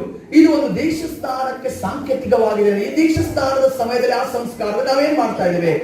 ಲೋಕಕ್ಕೋಸ್ಕರ ಸತ್ತು ಯಾರಿಗೋಸ್ಕರ ಜೀವಿಸ್ತೇವೆ? ಕ್ರಿಸ್ತನಿಗೋಸ್ಕರ ನಾವು ಜೀವಿಸ್ತೇವೆ. ಇದೇ ರೀತಿಯಲ್ಲಿ ಯೋರ್ದಾನ್ ಅನುಭವದಲ್ಲಿ ಯಾರು ಹೋಗ್ತಾ ಇದ್ದಾರೆ? ಈಗ ಯಾರು ಹೋಗ್ತಾ ಇದ್ದಾರೆ? ಎಲಿಷನು ಎಲ್ಲಿಯೇ ಹೋಗ್ತಿದ್ರೆ, ಮೇನ್ ಆಗಿ ಅಲ್ಲಿ ಯಾರು ಹೋಗ್ತಾ ಇದ್ದಾರೆ? ಎಲಿಷನು ಹೋಗ್ತಾ ಇದ್ದಾರೆ. ಎಲಿಷನಿಗೆ ಏನ್ ಅನುಭವ ಆಗ್ತದೆ? ನಾನು ಲೋಕಕ್ಕೋಸ್ಕರ ಸಾಯಬೇಕು, ನಾನು ದೇವರಿಗೋಸ್ಕರ ಜೀವಿಸಬೇಕು. ಹಲ್ಲೆಲೂಯಾ. ಇವತ್ತಿನ ದಿವಸ ಪ್ರಿಯರೇ, ನಾವು ಲೋಕಕ್ಕೋಸ್ಕರ ಸತ್ತು ದೇವರಿಗೋಸ್ಕರ ನಾವು ಜೀವಿಸೋದಾದ್ರೆ ನೋಡಿದ್ರೆ ಯೋಹಾನನ ಸುವಾರ್ತೆ 12ನೇ ಅಧ್ಯಾಯ 24ನೇ ವಚನ. ಯೋಹಾನನ ಸುವಾರ್ತೆ 12ನೇ ಅಧ್ಯಾಯ 24ನೇ ವಚನವನ್ನು ನೋಡುವಾಗ, ಗೋಧಿಯ ಕಾಳು ಭೂಮಿಯಲ್ಲಿ ಬಿದ್ದು ಸಾಯದಿದ್ದರೆ ಒಂದೆಯಾಗಿ ಉಳಿಯುವುದು, ಸತ್ತರೆ ಬಹಳ ಫಲ ಕೊಡುವುದು. ಆಮೆನ್. ಹಲ್ಲೆಲೂಯಾ. ಕರ್ತನ ಪರಿಶುದ್ಧ ನಾಮಕ್ಕೆ ಸ್ತೋತ್ರವಾಗಲಿ. ಎಷ್ಟು ಜನ ರೈತರಿದ್ದೀರಿ? ಎಷ್ಟು ಜನ ರೈತರಿದ್ದೀರಾ? ಬೆಳೆ ಬೆಳೆಯುವವರು ಎಷ್ಟು ಜನ ಇದ್ದೀರಾ? ಕೈ ಎತ್ತಿ, ಗಟ್ಟಿಯ ಕೈ ಎತ್ತಿ, ಕನ್ಫರ್ಮೇಶನ್ ಇರೋದಾರೆ. ಇಲ್ಲಿ ಎಷ್ಟು ಜನ ರೈತರಿದ್ದಾರೆ ನೋಡಿ. ನೀವು ಎಷ್ಟು ಚೀಲ ಬೀಜ ಬಿತ್ತೀರೋ ಅಷ್ಟೇ ಚೀಲ ನಿಮ್ಗೆ ಬೆಳೆ ಸಿಗುತ್ತಾ? ಎಷ್ಟು ಚೀಲ ಸಿಗಬಹುದು? ಜಾಸ್ತಿನೇ ಸಿಗಬಹುದು. 3 ಪಟ್ಟು 4 ಪಟ್ಟು 5 ಪಟ್ಟು ಜಾಸ್ತಿ ಸಿಗಬಹುದು ಅಲ್ವಾ? ಅದೇ ರೀತಿಯಲ್ಲಿ ಒಂದು ಬೀಜ ನೆಲದಲ್ಲಿ ಸಾಯದಿದ್ದರೆ ನಾವು ಹೆಚ್ಚು ಫಲವನ್ನ ಹೊಂದಿಕೊಳ್ಳಬೇಕು. ನೀವು ಬೀಜ ಬಿತ್ತದೇ ಹೋದರೆ, ಆ ಬೀಜ ಸಾಯದೆ ಹೋದ್ರೆ ನೀವು ಹೆಚ್ಚು ಬೆಳೆಯನ್ನು ಹೊಂದಿಕೊಳ್ಳೋದಕ್ಕೆ ಸಾಧ್ಯವಿಲ್ಲ. ಅದೇ ರೀತಿಯಲ್ಲಿ ಇವತ್ತಿನ ದಿವಸ ಪ್ರಿಯರೇ, ನಾವು ಲೋಕಕ್ಕೋಸ್ಕರ ಸಾಯೋದಾದ್ರೆ ನಾವು ಹೆಚ್ಚು ಫಲವನ್ನ ಹೊಂದಿಕೊಳ್ಳಲು ಸಾಧ್ಯವಿದೆ. ಹಲ್ಲೆಲೂಯಾ. ಹೆಚ್ಚು ಫಲವನ್ನ ಹೊಂದಿಕೊಳ್ಳಲು ಸಾಧ್ಯವಿದೆ. ನಾವು ಲೋಕದ ಆಕರ್ಷಣೆಯನ್ನ ದೂರ ಮಾಡುವುದಾದರೆ, ಲೋಕದ ವಿಚಾರಗಳನ್ನು ದೂರ ಮಾಡುವುದಾದ್ರೆ, ನಾವು ಆಕ್ಚುಲ್ ಆಗಿ ಅನೇಕರು ಯವನಸ್ಥರು ಇಲ್ಲಿ ಕೂತಿದ್ದೀರಿ. ನೀವು ಈಗಿನ ದಿನಮಾನಗಳನ್ನು ನೋಡುವಾಗ ದೇವರಿಗೋಸ್ಕರ ಏನಾದ್ರೂ ಮಾಡಬೇಕೆಂದು ನಮಗೆ ಆಸೆ ಇದೆ. ದೇವರಿಗೋಸ್ಕರ ನಾನು ಏನಾದ್ರೂ ಮಾಡಬೇಕೆಂಬ ಆಸೆ ಇದೆ. ನಿಮಗೆ ಒಳ್ಳೆ ನಾಯಕತ್ವವನ್ನ, ಒಳ್ಳೆ ಗುರು ಆಗಿ ಕರ್ತನ ಒಂದು ನಡೆಸಲ್ಪಡುವಂತಹ ಸೇವಕರನ್ನ ಕೊಟ್ಟಿದ್ದಾರೆ.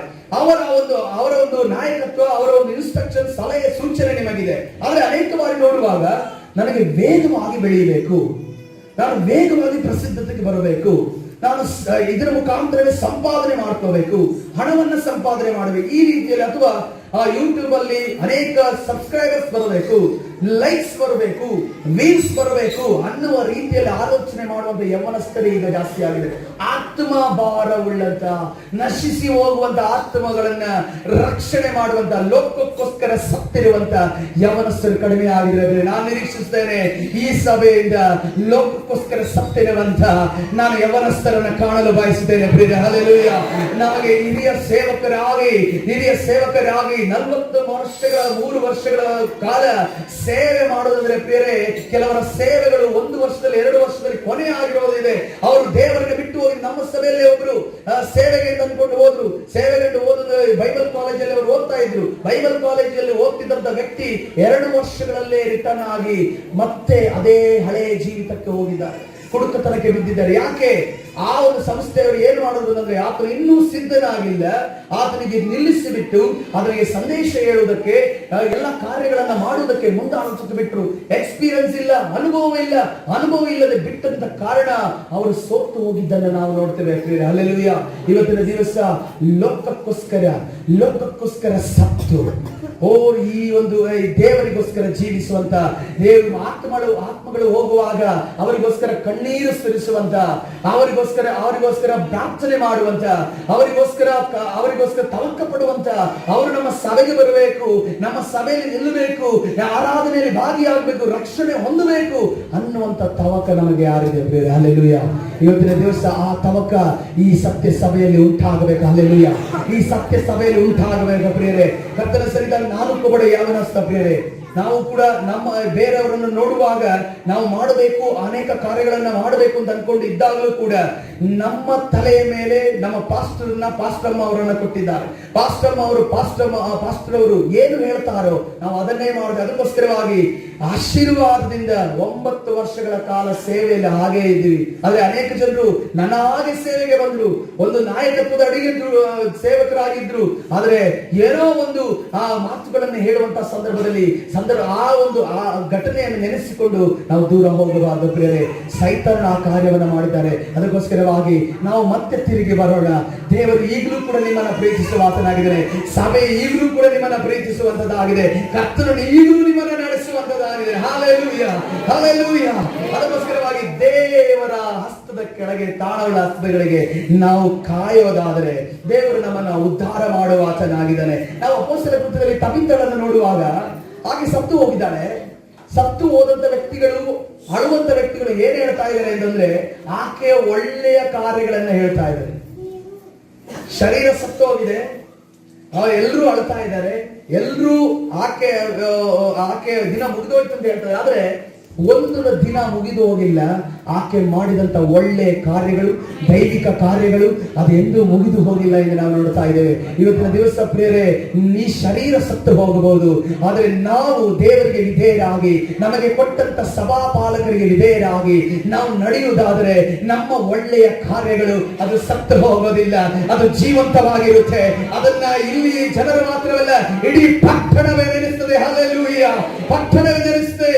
ಈಗಲೂ ಕೂಡ ನಾವು ಹಾಸನ ಪಟ್ಟಣದಲ್ಲಿ ಮೊದಲನೇ ಬಾರಿ ಸೇವೆಗೆ ಬಂದಂತ ವ್ಯಕ್ತಿಯನ್ನ, ಶ್ರೀಮಂತ ಭದ್ರಾಯ ಅವರನ್ನ ನಾವು ನೆನೆಸಿಕೊಳ್ತೇವೆ. ಯಾಕಂದ್ರೆ ಇಲ್ಲಿ ಸುವಾರ್ತೆಯೇ ಸಾರಲ್ಪಟ್ಟಿಲ್ಲ. ಅದೇ ರೀತಿ ಅವರು ಸತ್ತು ಹೋದರೂ ಕೂಡ ಅವರನ್ನು ನಾವು ನೆನೆಸಿಕೊಂಡು ದೇವರಿಗೆ ಸ್ತೋತ್ರ ಮಾಡ್ತೇವೆ. ಅದೇ ರೀತಿಯಲ್ಲಿ ಬೇರೆ ದೇವರಿಗೆ ಸ್ತೋತ್ರ ಮಾಡುವ ರೀತಿಯಲ್ಲಿ ನಾವು ಬೆಳೆಯುವವರಾಗಿರಬೇಕು. ಸಡನ್ ಆದ ನಾವು ಗ್ರೋತ್ ಬೇಡ. ನಮಗೊಬ್ಬರು ಹಿರಿಯರು, ಯಾಕೆಂದ್ರೆ ನೋಡ್ರಿ ದೇವರ ಮಿನಿಸ್ಟ್ರಿಯನ್ನು ನೋಡ್ರಿ, ದೇವರ ಸೇವೆಯನ್ನು ನೋಡ್ರಿ. ಮೋಶೆ ಯೆಹೋಶುವ ಮೋಶೆ ಹಿರಿಯನಾಗಿದ್ದ. ತದನಂತರ ಯೆಹೋಶುವ ಅವನ ಮಧ್ಯ ವಯಸ್ಸಿನಲ್ಲಿದ್ದ. ಅಪೋಸ್ತಲರನ್ನು ನೋಡುವಾಗ ಯೇಸು ಕ್ರಿಸ್ತನು ಅಪೋಸ್ತಲರು, ಎಲಿಯನನ್ನು ಎಲಿಷನನ್ನು ನೋಡುವಾಗ ಎಲಿಯನು ಎಲಿಷನನು. ಆತನಿಗೆ ಟೀಚಿಂಗ್ ಕೊಡ್ತಾ ಇದ್ದಾನೆ. ನೀನು ಒಮ್ಮೆ ಹೇಳ್ತಾ ಇದ್ದಾನೆ, ನೀವು ಗಿಲ್ಗಾಲ್ಗೆ ಹೋಗೋಣ ಅಂತ ಹೇಳ್ತಾರೆ. ಇನ್ನೊಂದ್ಸರಿ ಹೇಳ್ತಾ ಇದ್ದಾರೆ ನೆಕ್ಸ್ಟ್ ಬೇತೇಲಿಗೆ ಹೋಗೋಣ ಅಂತ ಹೇಳ್ತಿದ್ದಾರೆ. ಆತಂದ್ರೆ ಎರಿಕೋ ಹೋಗೋಣ ಅಂತ ಹೇಳ್ತಿದ್ದಾರೆ. ಏನಕ್ಕೆ ಏನು ಹೇಳ್ತಾ ಇಲ್ಲ. ಅನೇಕ ಬಾರಿ ನಮ್ಮ ಮೇಲಿರುವಂತ ಹಿರಿಯರು ಅವರು ಏನೇ ಹೇಳಿ, ನಮ್ಮ ದೇವರು ಏನೇ ಹೇಳಿದವರು ಅದನ್ನ ಪಾಲಿಸುವಾಗ ಪ್ರಿಯರೇ ವಿಶೇಷವಾದ ಆಶೀರ್ವಾದ. ಹಲ್ಲೆಲೂಯಾ. ನನ್ನ 9 ವರ್ಷಗಳ ಸೇವಾ ಅನುಭವದಲ್ಲಿ ನಾನು ಹೇಳುತ್ತಿರೋ ವಿಚಾರ ಪ್ರಿಯರೇ, ಏನೇ ಹೇಳಿದ್ರು ಕೂಡ ತಲೆಬಾಗಿ ಪಾಲಿಸೋದಾದ್ರೆ ದೇವರು ಕರ್ತನು ನಮ್ಮನ್ನ ಮೇಲಕ್ಕೆ ತರುವಾತನಾಗಿದ್ದಾರೆ. ನಮಗೆ ವಿಧೇಯತೆಯ ಪಾಠವನ್ನು ಆತನು ಕಲಿಸುವಾತನಾಗಿದ್ದಾನೆ. ವಿಧೇಯತೆಯ ಪಾಠ 2 ದಿವಸದಲ್ಲಿ ಕಲಿಯುವಂಥದ್ದಲ್ಲ, ವರ್ಷಾನುಗಟ್ಲೆ ತಿಂಗಾನುಗಟ್ಲೆ ನಾವು ಯಾವಾಗ ವಿಧೇಯರಾಗಿ ದಿನಾವು ನಡೀತೇವೋ ಆ ಸಮಯದಲ್ಲಿ ಕರ್ತನು ನಮ್ಮನ್ನು ನಡೆಸುವಾತನಾಗಿದ್ದಾನೆ. ಪ್ರಿಯರೇ ಹಲ್ಲೆಲೂಯಾ, ಹಲ್ಲೆಲೂಯಾ. ಅದರ ಪರಿಶುದ್ಧ ನಾಮಕ್ಕೆ ಸ್ತೋತ್ರ. ಅದಕ್ಕೋಸ್ಕರವಾಗಿ ನಾವು ಕಾದುಕೊಂಡಿರಬೇಕು. ಹಲ್ಲೆಲೂಯಾ. ದೇವರ ಪ್ರಸನ್ನತೆಯಲ್ಲಿ ಕಾದುಕೊಂಡಿರೋದಾದ್ರೆ, ದೇವರ ಪ್ರಸನ್ನತೆ ಕಾದುಕೊಂಡಿರೋ ಗಿಲ್ಗಾಲ್ ಅನ್ನುವ ರೀತಿಯಲ್ಲಿ ನಾವು ಲೋಕದಿಂದ ಬೇರ್ಪಟ್ಟು ಬೇತೇಲ್ ಅನ್ನುವಂತಹ ಸ್ಥಳವನ್ನು ನೋಡುವಾಗ ದೇವರ ಪ್ರಸನ್ನತೆಯಲ್ಲಿ ಮಧ್ಯದಲ್ಲಿ ಇದ್ದು, ಎರಿಕೋ ಅನ್ನುವಂತಹ ಸ್ಥಳದಲ್ಲಿ ಬಂದಾಗ ಆ ನಂಬಿಕೆ ಹೆಜ್ಜೆಗಳನ್ನ ಇಡುತ್ತ, ಅದೇ ರೀತಿಯಲ್ಲಿ ಯೋರ್ದಾನ್ ಅಂತ ಸ್ಥಳವನ್ನು ಬಂದಾಗ ಲೋಕಕ್ಕೋಸ್ಕರ ಸತ್ತು ನಾವು ದೇವರಿಗೋಸ್ಕರ ಜೀವಿಸುವವರಾಗಿರಬೇಕು. Hallelujah, hallelujah. ಅದಕ್ಕೋಸ್ಕರವಾಗಿ ದೇವರು ಈ ಸಭೆಗೆ ನನಗೆ ಕೊಟ್ಟಿರುವಂತಹ ಒಂದು ಶಬ್ದ, ಕಾದುಕೊಂಡಿರ್ರಿ. Wait for the Lord. ದೇವರಿಗೋಸ್ಕರ ಕಾಯಿರಿ. ದೇವರ ಪ್ರತ್ಯುತ್ತರಗೋಸ್ಕರ ಆತನ ಸನ್ನಿಧಿಯಲ್ಲಿ ಕಾಯುವವರಾಗಿರ್ರಿ. ಈ ಸಮಯದಲ್ಲಿ ಕರ್ತನ ಸನ್ನಿಧಾನದಲ್ಲಿ ನಾನು ಸಂದೇಶವನ್ನು ಮುಗಿಸುತ್ತಿದ್ದೇನೆ. ನಮ್ಮ ಕಣ್ಣುಗಳನ್ನು ಮುಚ್ಚೋಣ, ಪ್ರಾರ್ಥನೆ ಮಾಡೋಣ.